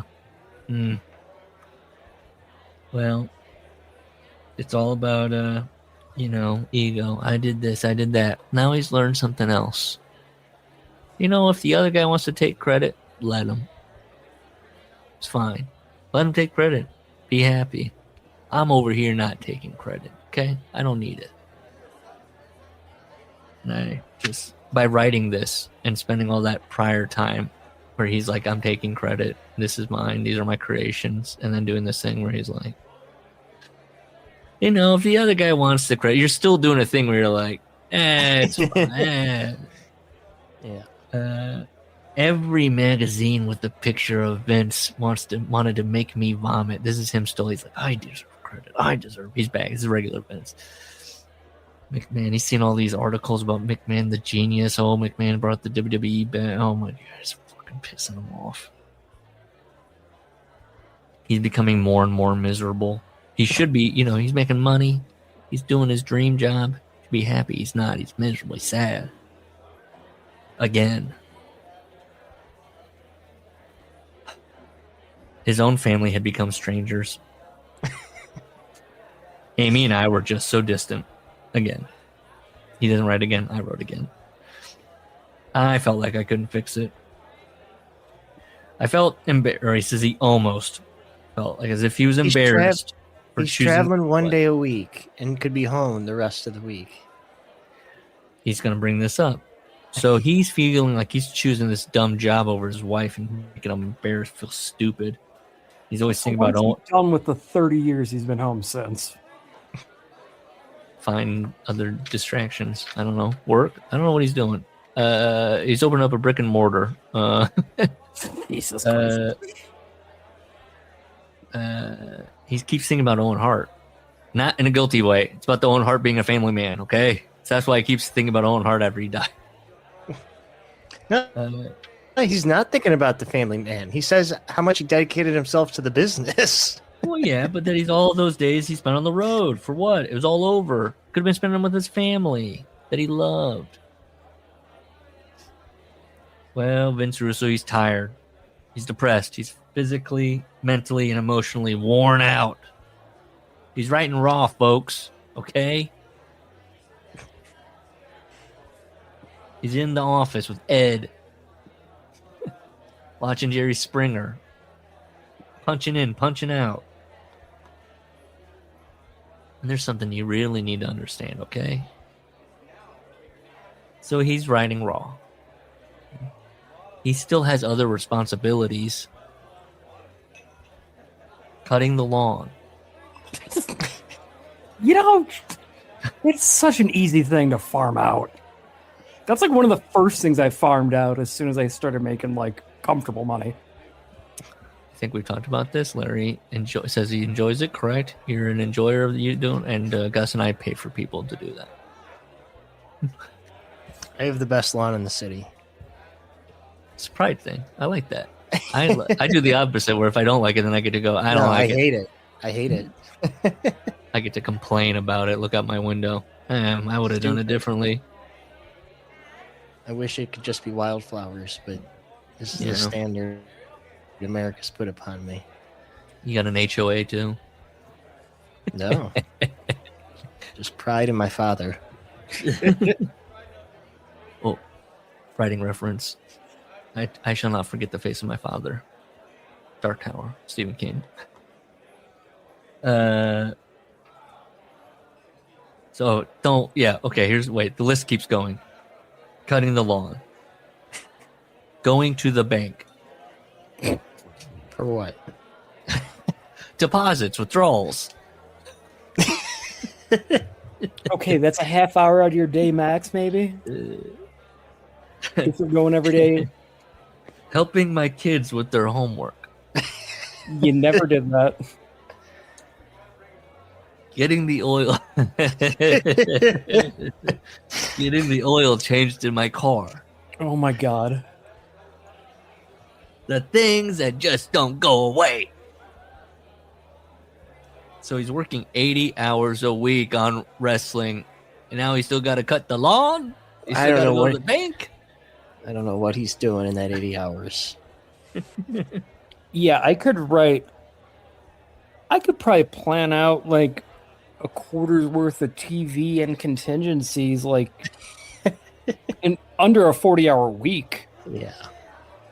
I mean, novelists don't write that long. They kind of, maybe work a 9 to 2. Mm-hmm. Yeah, no. It's not, yeah. They're putting down a couple thousand words a day.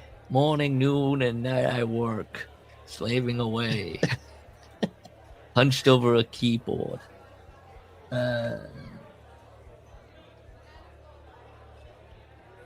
Says Vince can't relate to this, okay? Keep in mind that in the previous paragraphs, he was like, I don't do any of that shit. I'm always distant and shit when I'm sad. I don't do shit. I just lay around and mope.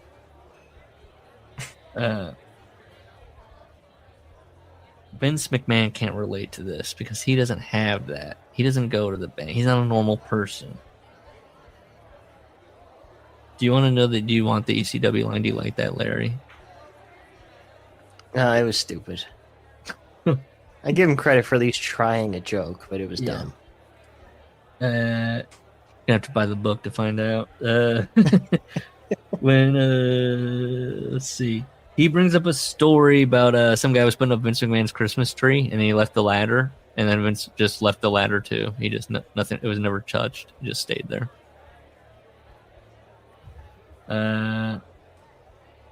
And he says, it's just not even about the money. He's just getting miserable.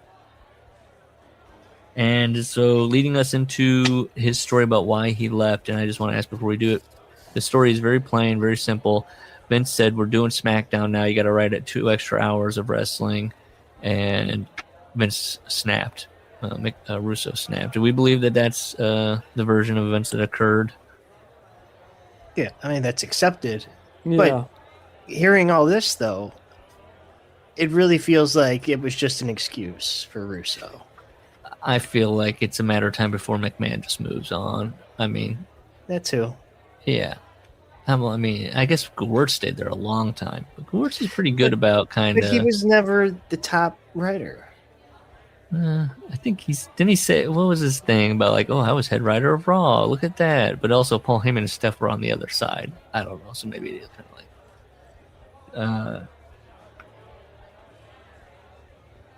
Also, I think Gewurz is a little bit of more of a likable guy than Russo. Russo seems to sour with people often, except like if you're like Disco Inferno or Al Snow.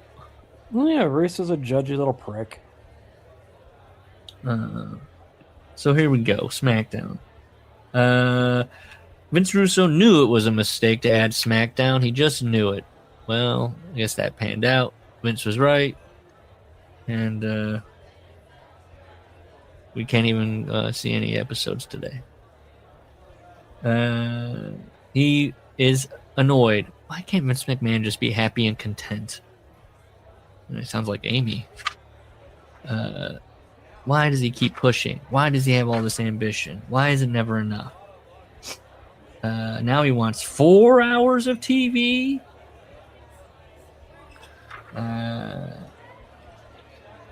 Let's see. Do you know how many writers it took to write a half hour of Friends every week? He asks. That's not how it works, Vince. No. Look out, Hollywood. Vince Russo's coming in. You're writing week to week. And it's taking a whole table of you. Weekly episodes. Does he realize? I mean, he's not writing that much TV. The wrestling out segments. happens. Yes, he writes out segments, and also, what does he think when he's most of the time? Yeah, and he's sitting with Bruce, Jim Cornette, Vince McMahon, Michael Hayes, Jim Ross, wrestlers. It's like, what do you think's happening there when you're hashing things out or pitching things around and things are getting tweaked? What's going on? Why are you spending 80 hours a week on just Raw? 80 hours a week. Or what? Or choppy my pee-pee or whatever the fuck it was. And Ed, you know what those writers in Hollywood don't have to deal with? Injuries. Try that. And I just thought about Matthew Perry's drug problem. I was just going to say that's exactly what they got to deal with. Yeah. Actresses getting pregnant, like other health concerns arising. Like, it happens all the time, Vince. Well, I mean, Chuck Lorre had to book around Charlie Sheen leaving the show, and he did it. Yeah. Curled up in a ball, no, and it just ended.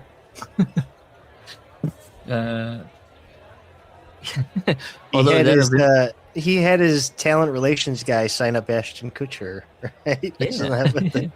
Is that a Vince Russo idea to have a piano dropped on a character and be like, it's over, it's moved on, who cares? He died. Now Russo's writing nonstop, he says. He was doing 11 segments, now he's writing 22 segments a week. Think about that. and this is how he wants you to think about it. Think about if you watched Frasier for 4 hours. Man, wrestling is so templatized that you could really use a flashcard system to put your segments together. Yeah. I could optimize the shit out of this process. Good. Are you anybody still thinking about Frasier for 4 hours? And if he's talking about, and I'm sure he is writing promos, Yeah. that would be so much better served letting the guys do it themselves. He doesn't have to. At that, And Russo's the big guys get themselves over guy, right? So fucking do it. At this, yes, now they do write it word for word, and they kind of will hope that you do it word for word. But at this time, back in the day, they were still kind of like bullet points or just generic placeholders. If you wanted to do it on your own, you're probably going to be able to do it on your own. Let's see. Okay. And then he's doing that Russo thing where he thinks every show is better than the last, and so that's his mindset. He's like, every show was better. You know, the ratings climb. I'm just doing every show outdoes the next. I got to keep escalating. Now he needs to do it for 2 shows. So he remembers a time where he went home. It was 9 o'clock at night. He rolls into his house, and he's at the kitchen table. And he starts ranting and raving. He says he's cutting a promo on everybody and everything. Quote, I was babbling. I didn't even know what I was saying. I just remember ending the promo in a laughing rage. This guy's the fucking Joker. He's fucking in the kitchen going. I don't even think I've ever heard Vince Russo laugh. What does that sound like? Ooh, what a good point. Has he ever laughed? Not in character. Like, not for real. I can't recall even any clips from that show. And I don't think he's ever... Yeah, in the podcast, I don't think he ever laughs. He kind of smiles and looks down or looks away. Yeah. He's not like a laugher. So he's laughing. He writes, I was losing my mind. And then he goes, look, we already peaked. The ratings weren't going to go any higher. So then an offer came. It was Hollywood. Vince says, I'm bad with dates. All I know is early summer 99, which I was like, just leaves May or June, bud. Get that date down. Get that date down. He's going to meet Teresa Eady. She's executive vice president for a production studio in Los Angeles. The studio's name is Greenblatt and Jonolari.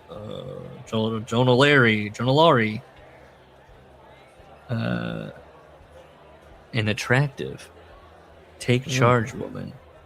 Teresa had been speaking to Ed about a show about professional wrestling. I looked this woman up because I was like, well, I wonder what happened with her and wonder if I could reach out to her and be like, do you remember the story treatment you got from Vince Russo? You know, share any thoughts? But she runs the Girl Scouts organization for Los Angeles. And so all I could find was her LinkedIn. I was like, she's a known woman who has real responsibilities and a real job. Does not need to be dragged back into this trash. Yes. She was like comedy exec for Fox during its during the 90s. Wow. Vince Russo says he always dreamed of being a cog in Tinseltown. I was like, when did this dream? When did this happen? When was it? What? You never thought about being a Hollywood writer as a dream? First we're hearing of it. And also, this whole thing, he wants to be a cog in the wheel? What? It's not what you'd want. It's never what you've wanted. You always want to be your own boss. What's happening? By the way, Greenblatt and Janolari. Yeah. The company lasted from 97 to 03. You know, they didn't do much. Their biggest hit was 6 Feet Under. Yep. HBO. Along with the 2005 miniseries Elvis. All right. Do you think Russo watches anything they produce and go, could have been me? Yeah. Because here's the thing. There is no doubt in Vince Russo's mind that if he hadn't been married at 22, he would have been a Hollywood writer. Okay. What in the world is he doing right now? And is he going to Amy? See, Amy so going. This just reinforces what a loser he is for not having any like spec scripts or like idea scripts. Why haven't Sean Oliver's done more work than he has? Yes. Is he telling Amy, boy, if we hadn't gotten married, I'm telling you what. Let him write a Tubi movie. You know what would be the shittiest mafia movie you've ever fucking seen in your life.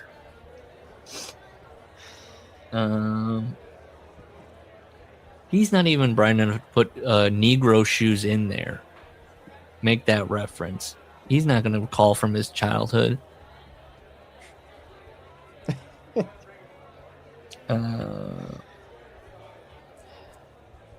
So he's Ed, and they meet with Teresa and her husband following a show that they did in Anaheim, which then I was like, I could definitely get down the date that he's talking about.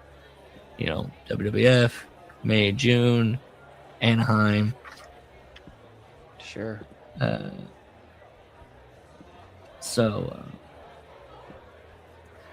during these conversations, Ed kind of keeps, the way Russo tells it, keeps kind of playing it cool and like kind of like distant, like, okay, yeah, we'll circle back, okay. But Russo is like, I'm in. This is happening. We're going to do this TV show. Says Ed and Russo go back to Stanford. In between doing the humongous job of writing 22 segments for Raw and SmackDown together, they also find time to write a story treatment.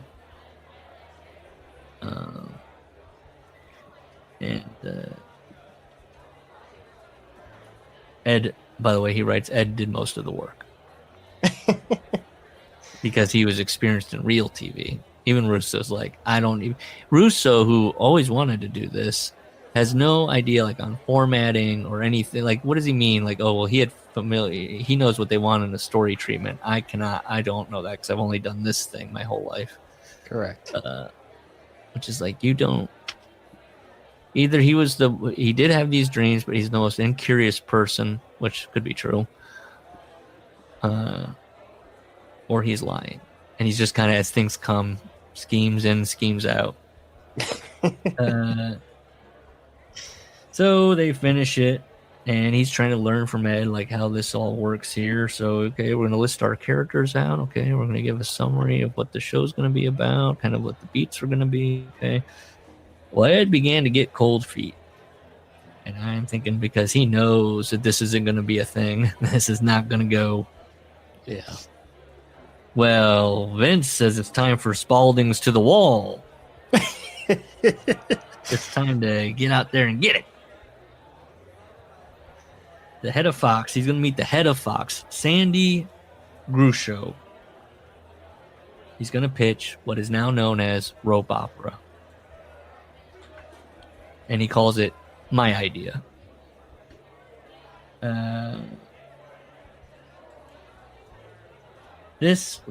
So this is kind of his pitch to you.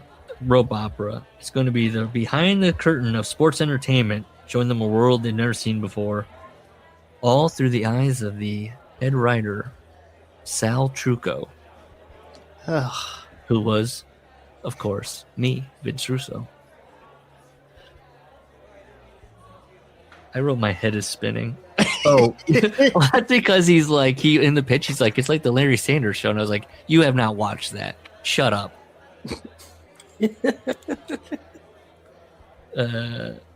And then I wrote, whoa, Charles Bukowski, Hank Chinaski. Yeah. Vince Russo meet Sal Trucco.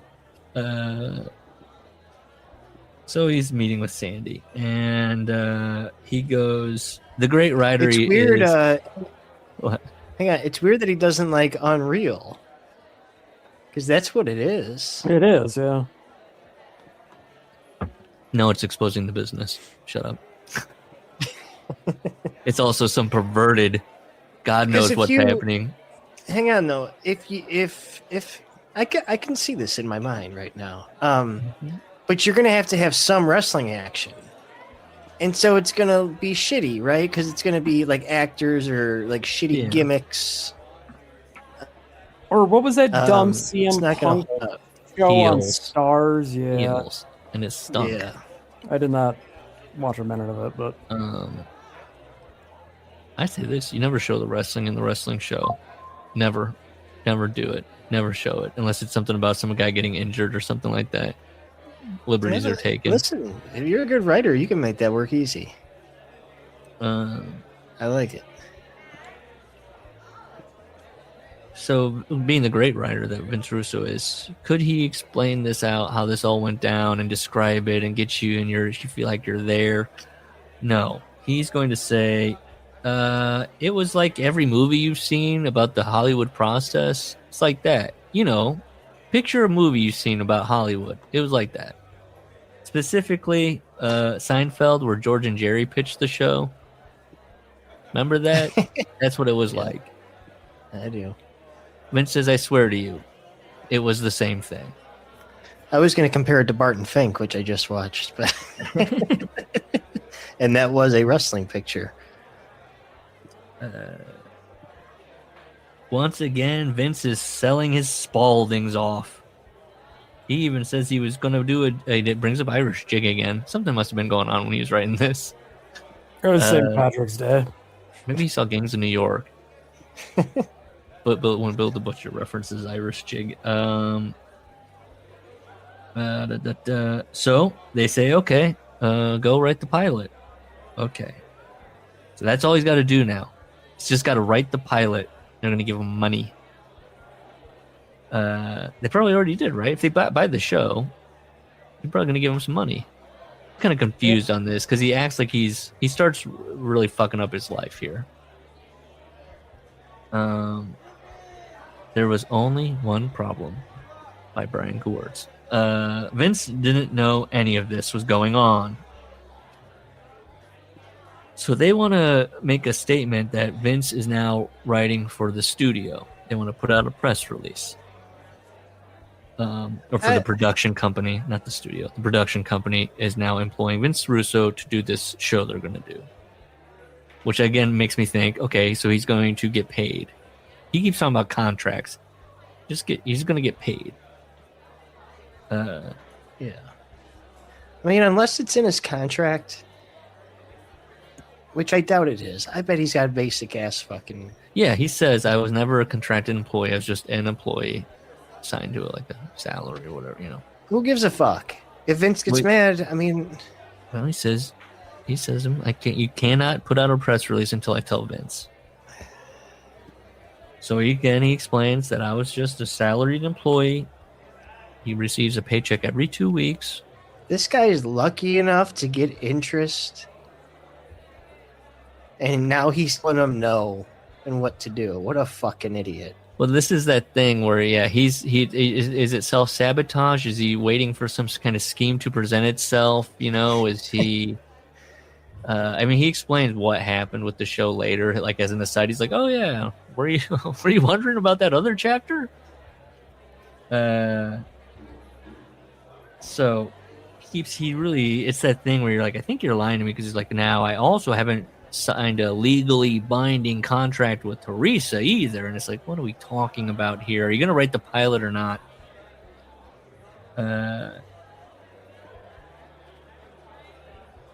So he says Vince is going to find out, if they put out the press release, that Hollywood has taken notice of his best kept secret.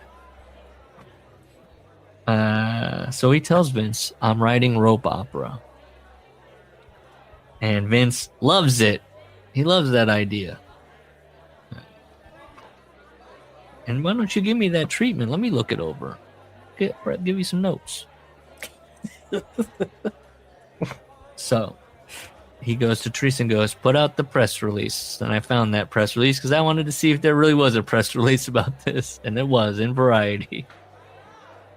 Greenblatt production, working with Vince Russo to write a show about wrestling. And it does credit Vince Russo with the success of, being a big part of the success of the WWF. So he goes back to Vince to see what he thought about it, right? It's got a bunch of notes on it. Vince, I read your treatment. I like the idea, but I'd like to make some changes, or I would make some changes. And Vince is telling him all this stuff, and it's like Vince humor. It's stupid. He says he turned my Shakespearean art into Three Stooges. Vince Russo hates these ideas. And Vince is telling him, forget this studio. Forget this over here. I want the WWF to be this huge media conglomerate. Let's do it together. We'll do the show together. We'll make the show. WWF will make the show. I feel like Vince was super coked up when he's doing all this. Right? These are kind of coked up delusions. This seems, I know, I'm sure he's flashing back to, what was the Hogan movie? No Holds Barred. He's like, oh, fuck. Yeah. He stayed up all night doing lines, writing notes, rewriting it. Russo, have you seen Sopranos? Prestige TV, WWF.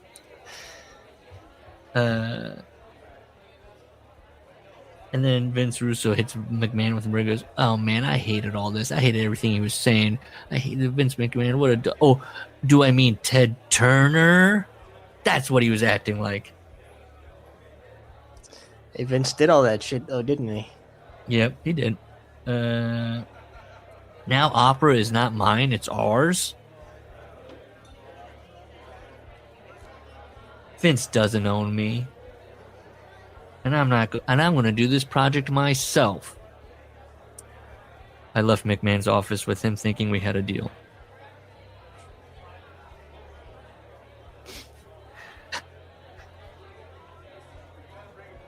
So say Vince shows up and he goes, what if Vince McMahon was sincere? What if he really did want to work with me on this stuff and be helpful? Coulda, woulda, shoulda. Maybe. We'll never know. I feel like that's just him being nice to himself. Being like, well, I had a couple opportunities maybe to do this show. So now he's like, oh, I'm caught in the middle. Vince wants to do this show, and, also Teresa Edie wants to do this show. The president of Fox wants a pilot. I don't know what to do.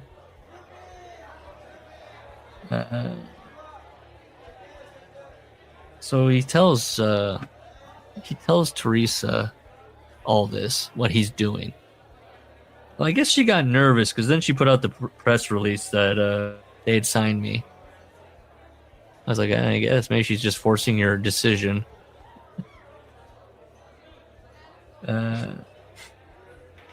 He's being so wishy. He's hemming and hawing. What's the family think during this? Where it's like he has an opportunity and he's going, I hate this job, but Vince.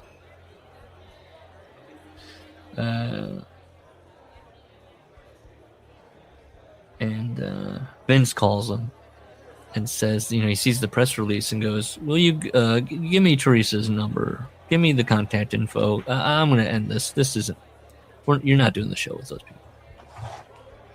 And Russo is like, I'm not ending anything.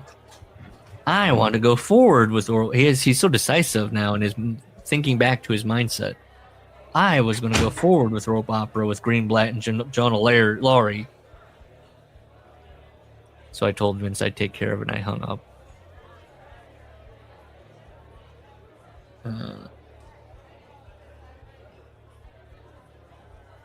Vince Russo, or Vince McMahon once again goes to Russo. Russo tells him, I don't like your revisions. I'm going to do the show with these people.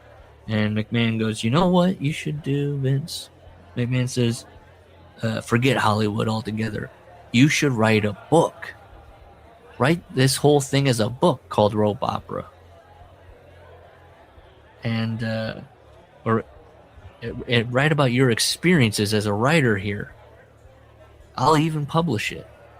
You can say anything you want.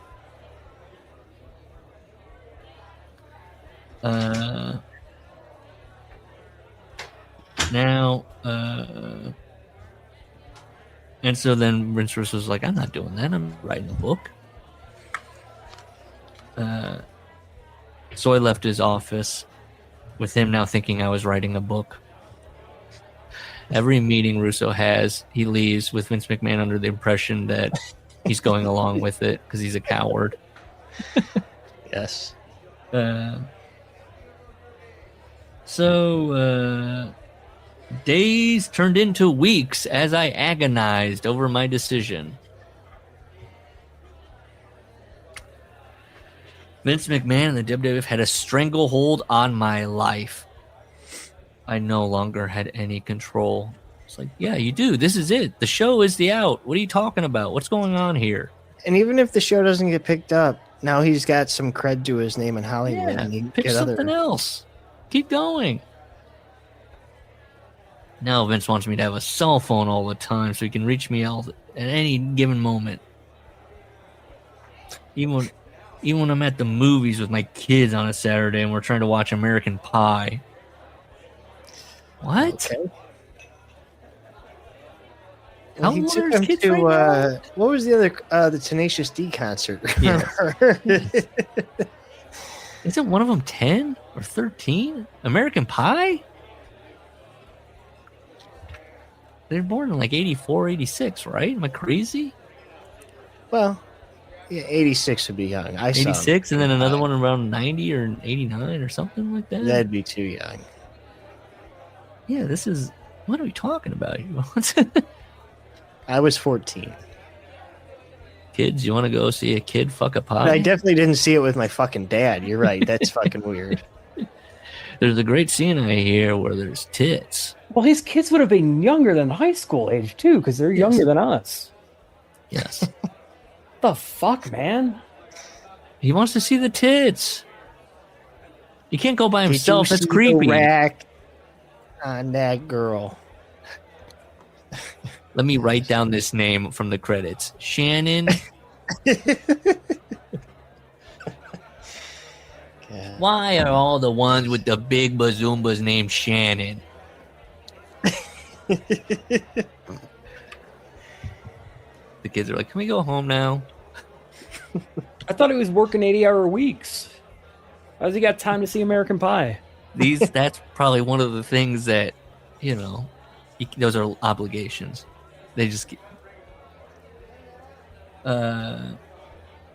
He's thinking back. He used to watch Vince McMahon get his hair cut because Vince McMahon was making him follow him around everywhere just so they could talk about wrestling, and then he'd be like, I got to get a haircut, sit here. And Vince would just sit outside while he got a haircut. See, you know what the move, though, is to get your haircut, too. Yeah, get a little trim. Dude, the scissors are on the... Not really doing anything, just sitting there talking. Yeah, you're just talking shop. Well, he didn't. He sat there like some jabeep. Amy was miserable. Giving me the old single parent BS. I just didn't want to hear it anymore. I'm writing SmackDown and Raw. Remember when he was Then he like, shouldn't have. Remember when he was like, money doesn't matter? He's like, he's not even paying me for it.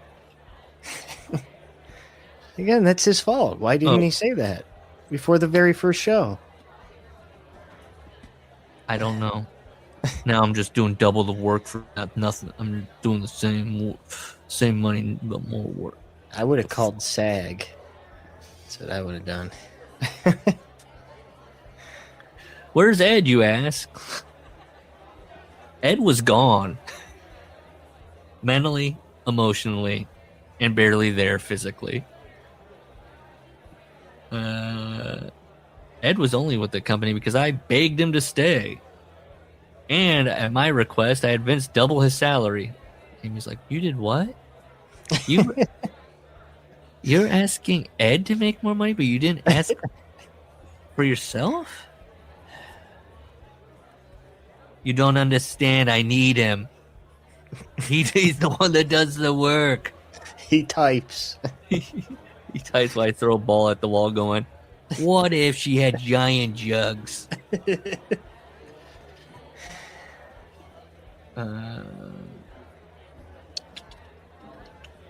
Yeah, is Ed Ferrara Vince Russo's best kept secret? You know what else became really annoying to Vince Russo? McMahon was just about the company all the time. All the time. It was just about the company every day, every hour, every minute. So weird. After a while, that just wears on you. And I was like, no, Vince, you already wrote about this. You love it. As a small business owner, you understand. You got to live and breathe it. You love his work ethic. He's there. He's the last one to leave. You love it. It's why he excuses crimes. This is just a man rationalizing his decision. That's very poor decisions. That's what these Russo books should be called. Rationalizing my poor decisions. 1 and 2. This is how do I live with myself, Vince Russo. So one of this really pissed him off. Austin was out with an injury, allegedly.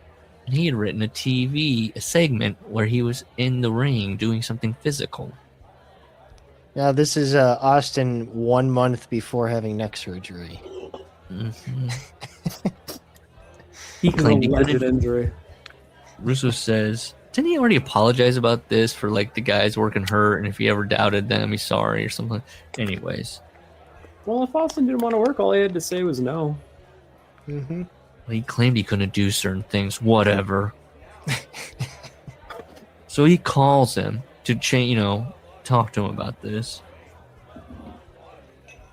Because, and he's hurt. He's at home because he quote-unquote hurt. Meanwhile, I can hear him with his hunting buddies drinking and having a good time. Yeah, it's a little bit different than taking bumps. Yeah. I wrote, you're hurt, so you can't be active, but you can listen to music and drink beer. Listen to yourself, Vince. I bet Russo's never done that. Because he goes, oh, you can't be on TV, but you can listen to Ted Nugent and drink beer? Yeah, that's right. Absolutely. It's every American man's God-given right to do that. Yeah, he goes, and this guy's making $5 million. Uh-huh, correct. Right. You're calling him. You need him. And it had happened before, and he knows, he understands. It's just something that happens in wrestling, but this time it pushed me off the deep end. His last meeting with Vince.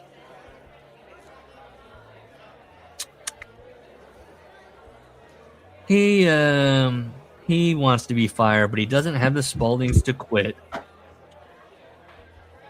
And then he's thinking about, am I really walking away from $350K? Which was like, wait a minute, I thought it wasn't about the fucking money. What?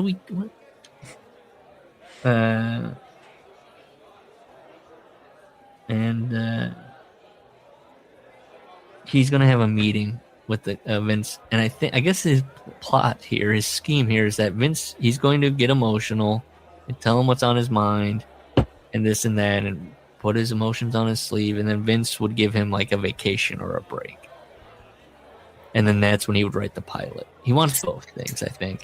I imagine. There's the Seinfeld where George wants to postpone the wedding. And he comes with Jerry, and he's like, I'm going to go in there, and I'm going to tell her this. And he goes in there, and instead of doing that, he cries. And gets her to postpone it, but it works. Sorry, that's what it reminds me of. And say Vince comes in and goes, "Wow, I'm thinking about walking away from a big salary. That must have been God starting to work his way into my soul. Because no regular person would ever think of that. They'd be like, I'm taking the money." Any good husband and father would.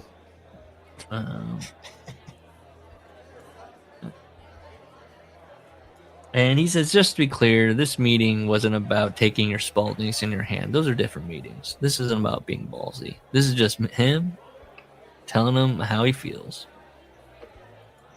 And then, like, say Vince comes in for like one sentence, and I'm not at this point. I was like not following. I was like, I don't know what he's talking about. He's like, remember when I said revelation? No. He writes, Vince and I had come so far in just over 2 years. It was odd to think about, and that's when I put the book down and went, he's just been around for like 2 years in this position, and he has all this shit that he's fucking, what the fuck? I know he's been with the company a lot longer, and he's been on the fringe for a little bit, but just 2 years where they're just doing this thing. And, burnt out, man. And this is this is the good memories here, or the memories in general of Vince Russo and Vince McMahon, according to Russo. The laughter, the heartache, the good times, the bad, mocking JR.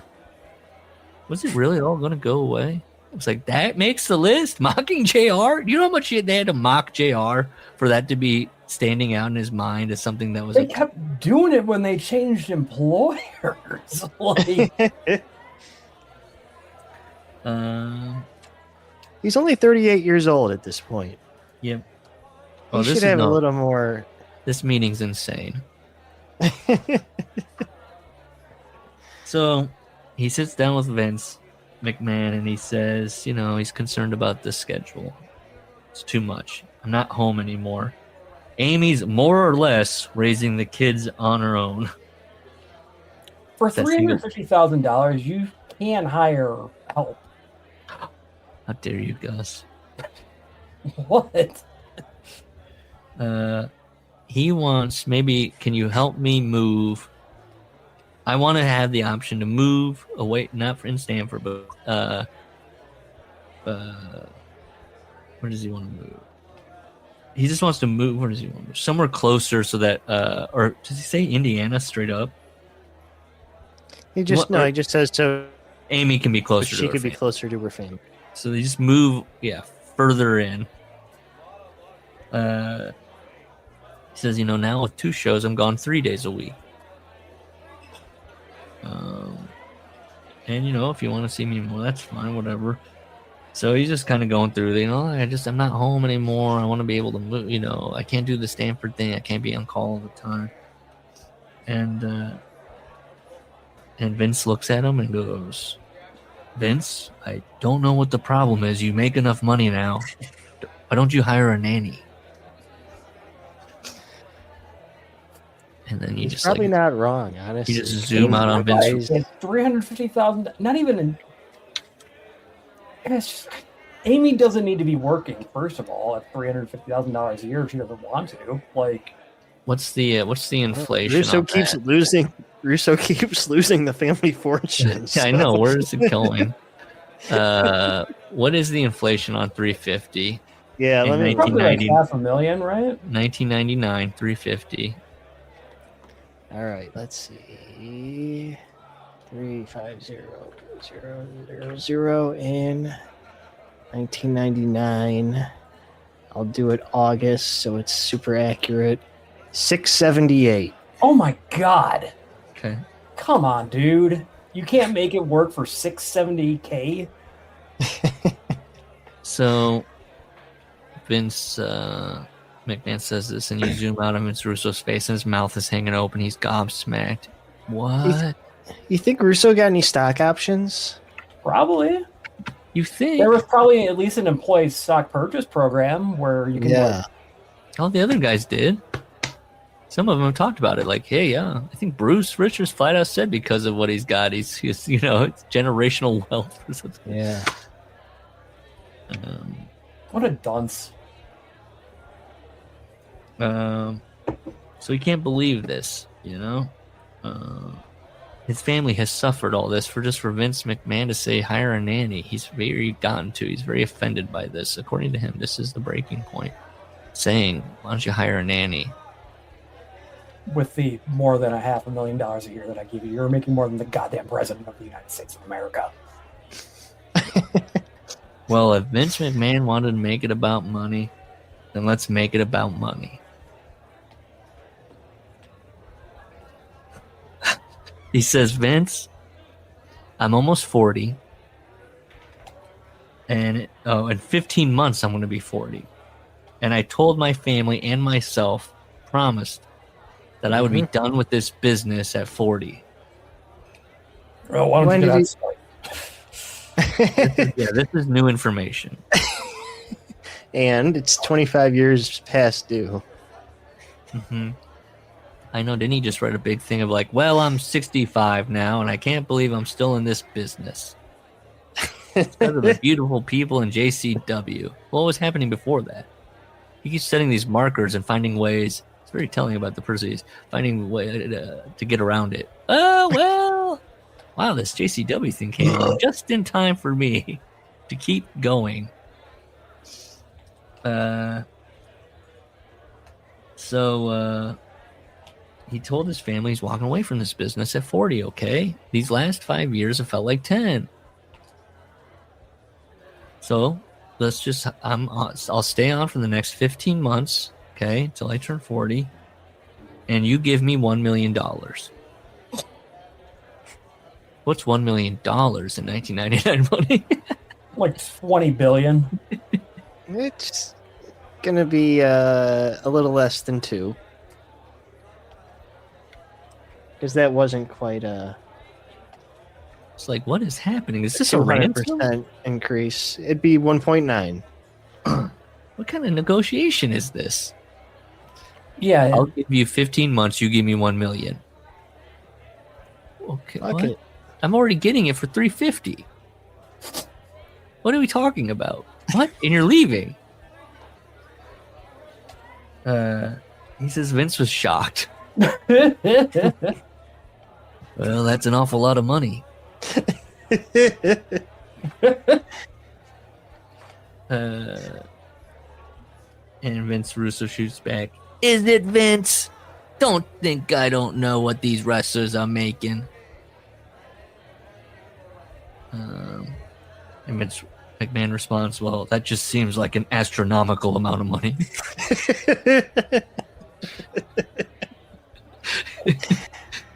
And I think what Vince is it saying directly to Russo is for you. Vince was a writer. Vince was prepared to give him the yearly 2.5% increase.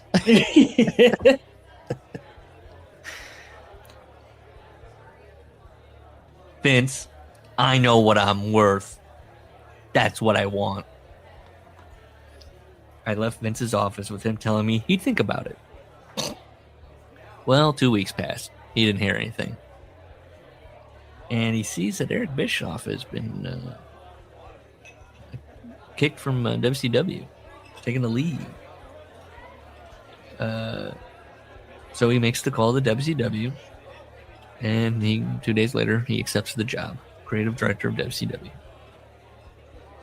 And I'm going, wait, I'm confused. WCW has 2 shows. What? Why? I thought the problem was the schedule. What's going on? I thought he was done with the wrestling business. He's not. He's signing on for more. They're not going to just sign him to 15 months. Well, but they're at least going to pay him, so that'll make writing 2 shows. What did he end up getting from WCW? Was it 500? I don't remember a firm amount. So then he reads my mind and he goes, so some might be saying, I thought you were done with the wrestling business. I thought you were going to, well, what's the difference, Here's the difference. There was not going to be a Vince McMahon. Okay. No more trips to the salon. No more barber sitting outside of the barber shop. No more phone calls on the weekend. No more 7:30 a.m. meetings the following day after Raw. And I was like, wait, no, Vince, you need that one. You need to have the meeting after the show you just did. Russo's fucking weak, man. I could take this schedule on right now. Oh, I would love to take it. Sitting at the barbershop talking with Vince. Oh, that's so difficult. Like steak dinner. Yeah. Talking about broads.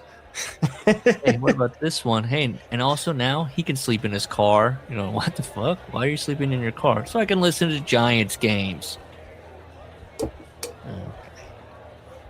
And it was going to be okay to be sick.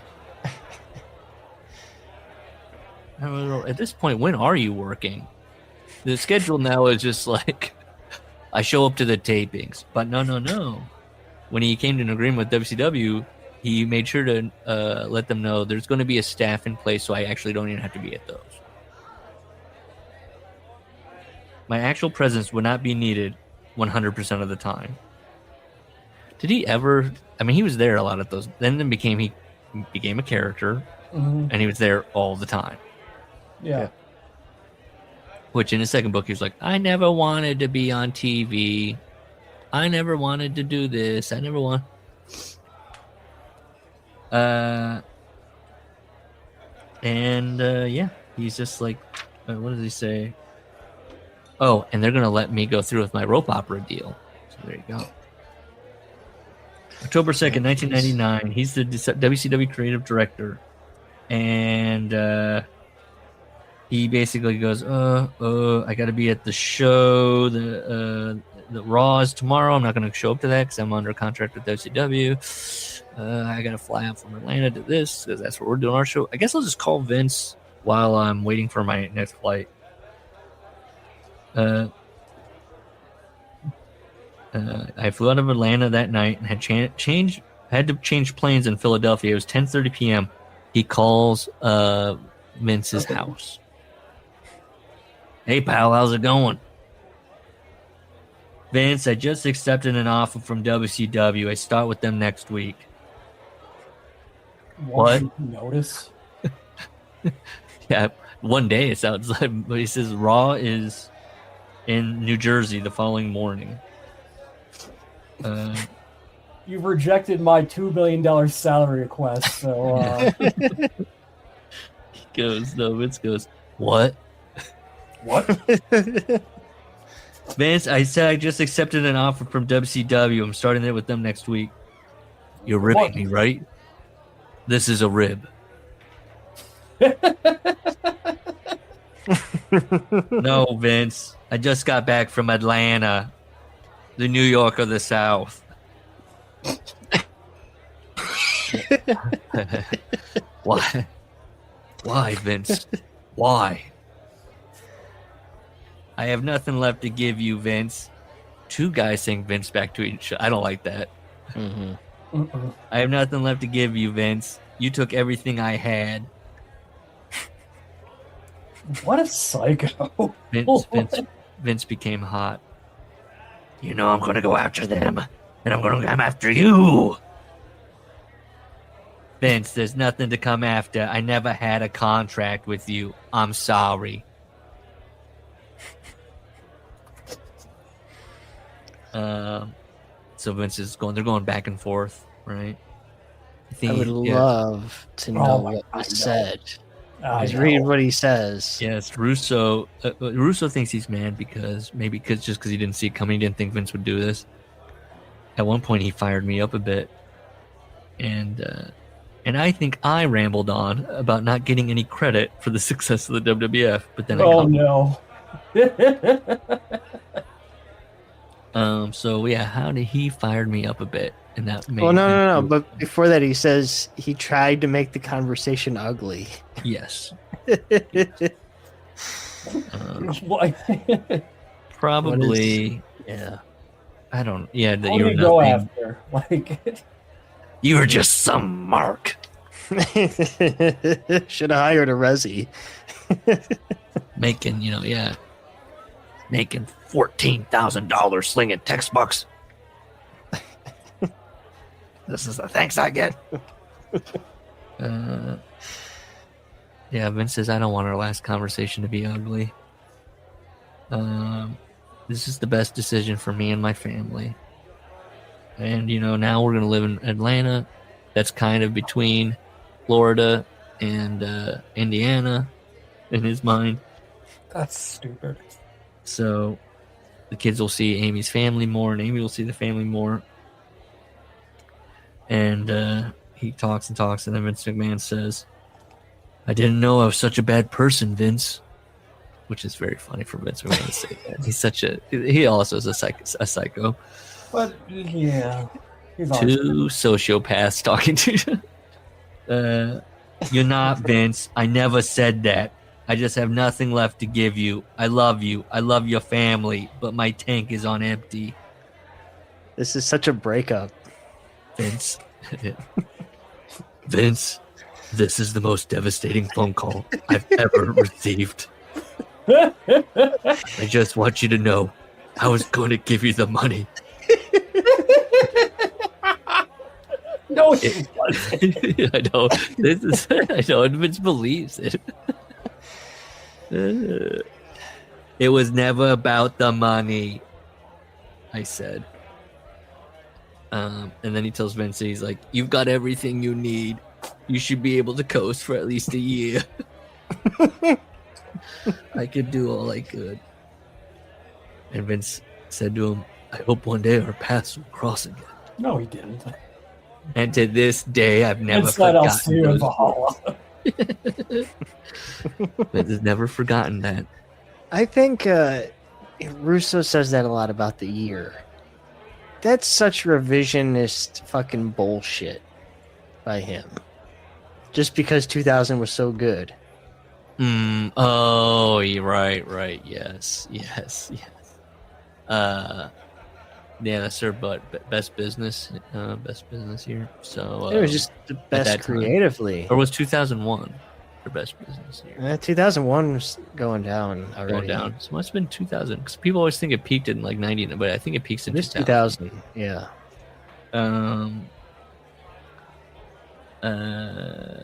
Yeah, they're going through that thing. The main event's hot. Everything else is hot underneath. They've got good workers too now, So the wrestling's not a problem.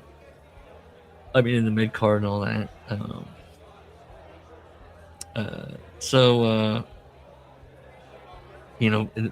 Regular Vince Russo's like, I'm just not of that world about like money and stuff like that. And Save Vince goes, wow, wow, wow. So I'm sorry, I miss wow, wow, and wow again. I don't even remember writing that sentence. Okay. What world was I talking about? What world was he talking about? Spiritual world? The plastic phony world? Got a lot of thoughts going on in the mind. It's October 15th, 2004. Go Sox. We almost done. Yes. This is it. Dances arose after I wrote the original manuscript. So now he'd like to add, this is an addition. The original one ended with that, him going, wow, wow, wow. What world did I go? This is now an addition. This is modern day, but it's not Save. It is Save Vince, but it's in regular Vince font. And he thinks, he sits around, he listens to and draws inspiration from TV. Yes, it still inspires me, only differently now. Instead of Howard Stern, it's Joel Osteen. God, what an asshole. Really gifted pastor in Houston. Gifted. Had the opportunity to meet with Vince one last time, July 2003. There was just something calling me back to him. And he felt like he had unfinished business. He just wanted Vince to, to get his approval, his acceptance. And then he goes, oh, it's probably how Shane felt all the time. I just want to see the soft side of Vince. So they meet with Vince, and it's surreal for Russo to meet with McMahon again. And he says, I really cared about him and his family. He tells Vince, I really cared about you and your family, and did you ever care for me like that? Was it ever real? This is what he's talking to his former boss about. Vince looked at me. Vince, when you work that closely with someone, you have to care about them. It's required by law. Labor laws. I do have to pay. And that way, it's kind of like caring. And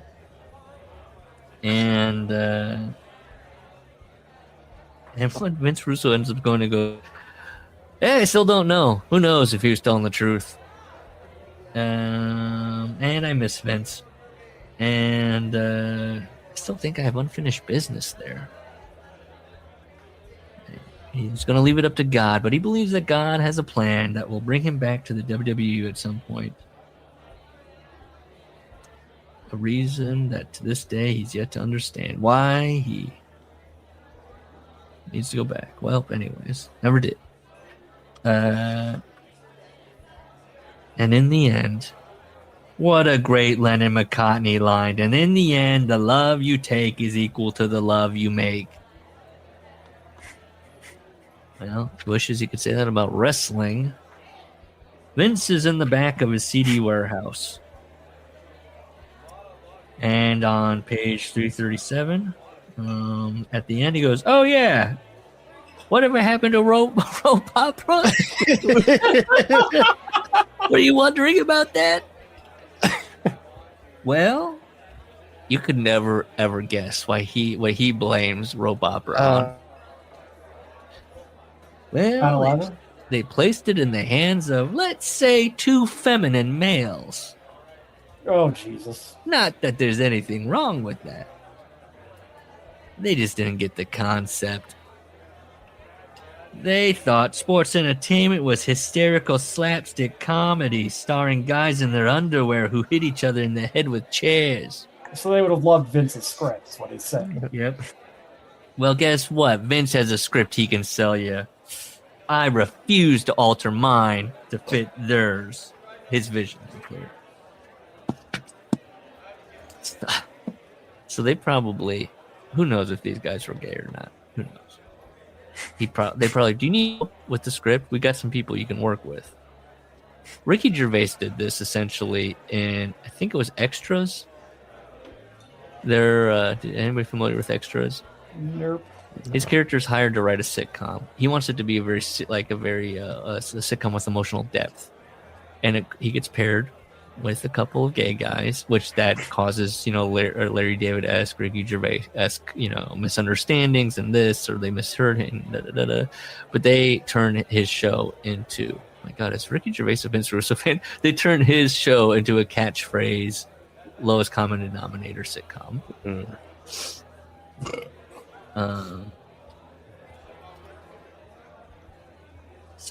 He says here he's making $535,000 at WCW. Oh, okay. As he goes, because he's thinking back, I could have done that show. I could have made him fit their vision, but I never wanted to make wrestling a joke, and that's what they wanted to do. And it's about it. All I need is to support my family, whether it's making $500,000 at WCW or $250 per week, which is what I'm making right now. That's what he says. The money doesn't matter. What matters is his two boys closing up shop with him, locking the CD warehouse up, heading over to Applebee's, getting them $3 chicken wings, and quoting movie lines to each other. That's what matters. I think I was making more than that at the time. The time of this book? Yeah, $250 a week? What is even that an hour? What is he paying himself? I guess it's just all going back into the CD warehouse. Yeah, okay.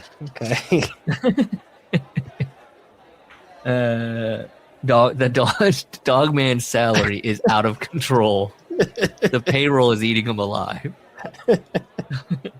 I need him, Amy, for security. He chases the colored kids away. They stole that Nelly CD again. This point, I think it's a game they're playing with me. Do I still watch the WWF? No, I can't. I can't even tell you why. But I can just tell you this without seeing it. It's not the same, and it never will be. It's such a shitty life philosophy, man. He's so frozen in time. Mm-hmm. Hey, he'll see you in the sequel. And he wrote, the end. I love writing those 2 words. Me too. Well, wait, hold on. It's the next. No. He's No, such it's a over. fucking asshole. No, is it over? It's not over. Another chapter, 59, still to come. Written October 16th, 2004, which is the next day from the last part. That was the end of my. Now we're back into saved Vince font.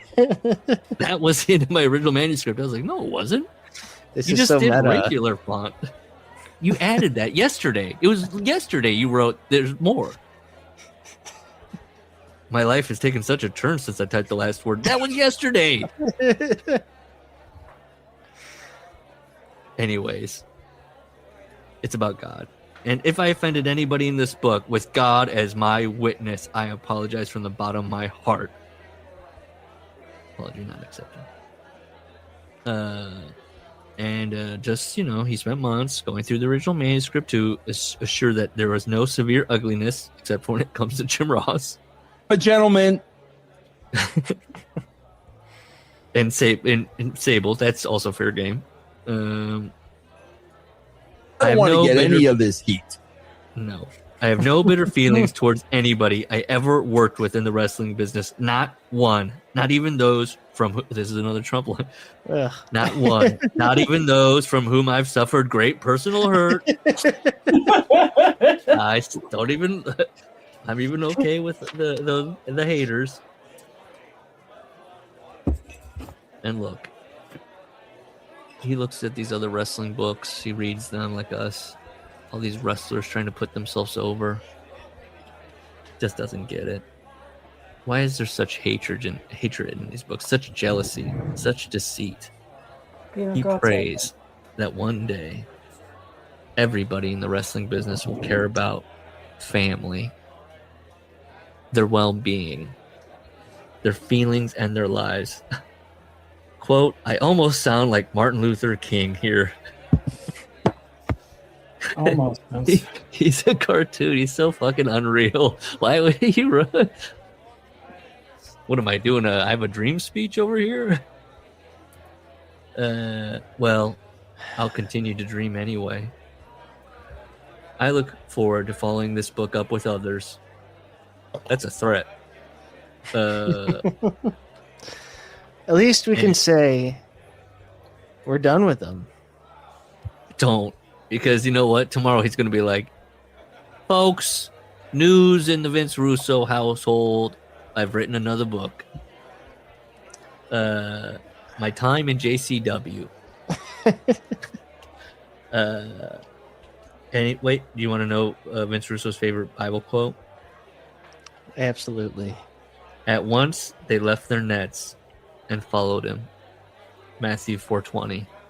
Hell yeah. See you on that second half of the journey. Blaze it, man. I know we're done. Wow. We cracked open Vince Russo. It's not fun. No, I feel like I'm a worse person now. Are we just going to watch the Denver show, or are we going to continue to the Denver show and end at the Denver show? Is the Denver show next? It's got to be, right? I think so. I hope so. Yeah, I would hope so. Larry's he'll look into it. I don't even know if we need to watch that one. It was so shitty, guys. Like, it's just as much pain as you want, I suppose. But if it's this week, we'll watch it. Do you get on camera? I mean, yeah, I have to be. Like, Yeah. I was right on the railing. I was on the opposite, like, the least featured side possible, but... Did you, when they went around, like, you know how they do that with the camera, they go around the front row, did you show your finger tattoos? Like that one guy was? I did do a jerk off motion. That was after Vito cut a promo. Why did that guy only show? He's doing this.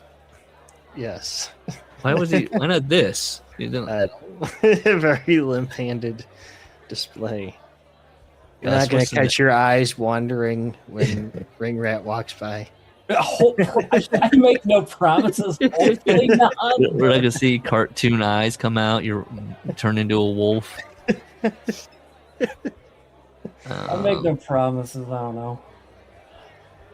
Hamina, doing one of those Vince Russos. Going cross-eyed. I'm going to puke. He's going to puke when Sable came out with he the said there. that. That's wacky. I know. That's, man. He's getting so hot and sweaty. He's like, I feel faint. I'm going to puke. Amy, you should have seen the rack on this woman.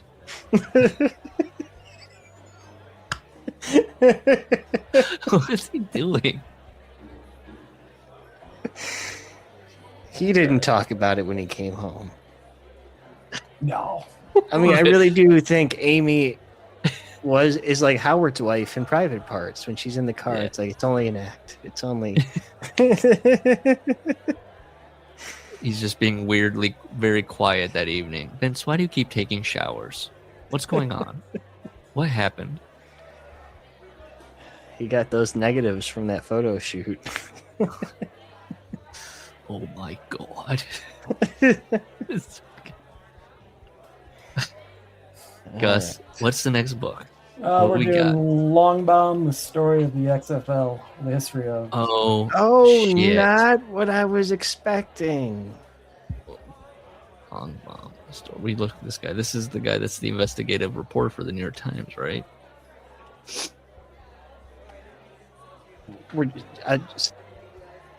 By Brett Forrest. Sorry. Yes, he is. What is? Where did you think I was going? I thought you were going to do Bill Watts. I was, but then. Okay. You know what? I wanted to spend some time with Vince McMahon. This is great. I want to spend some more time on the television side of the business. This might actually be a good book.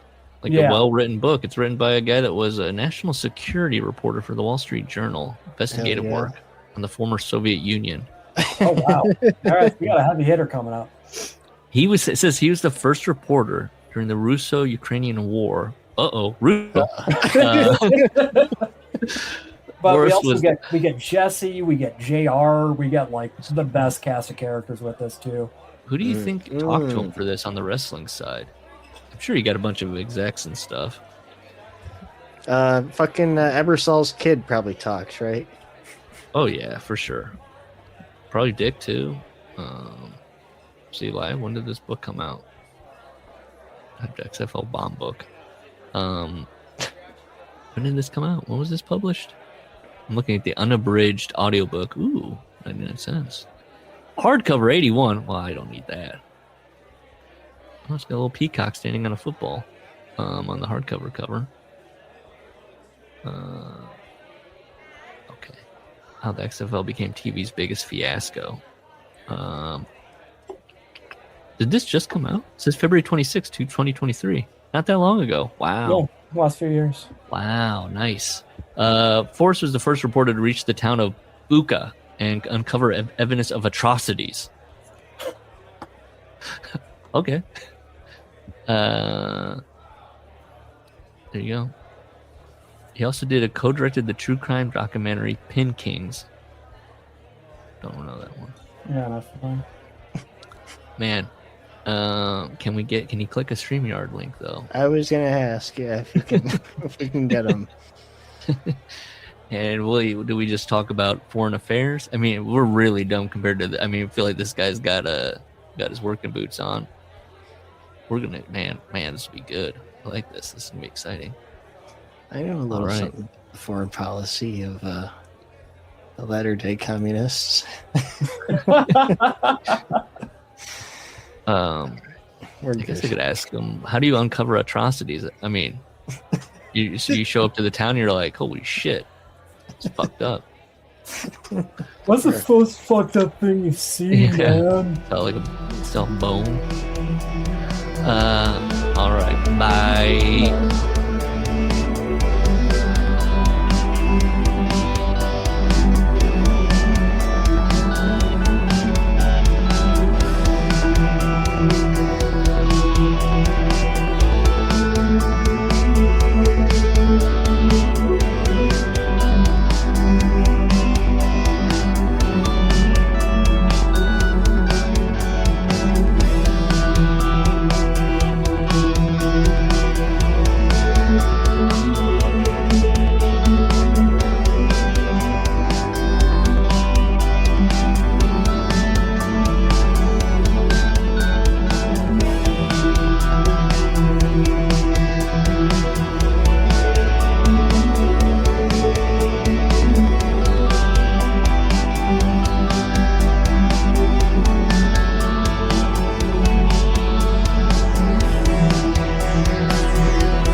It's Wilson again.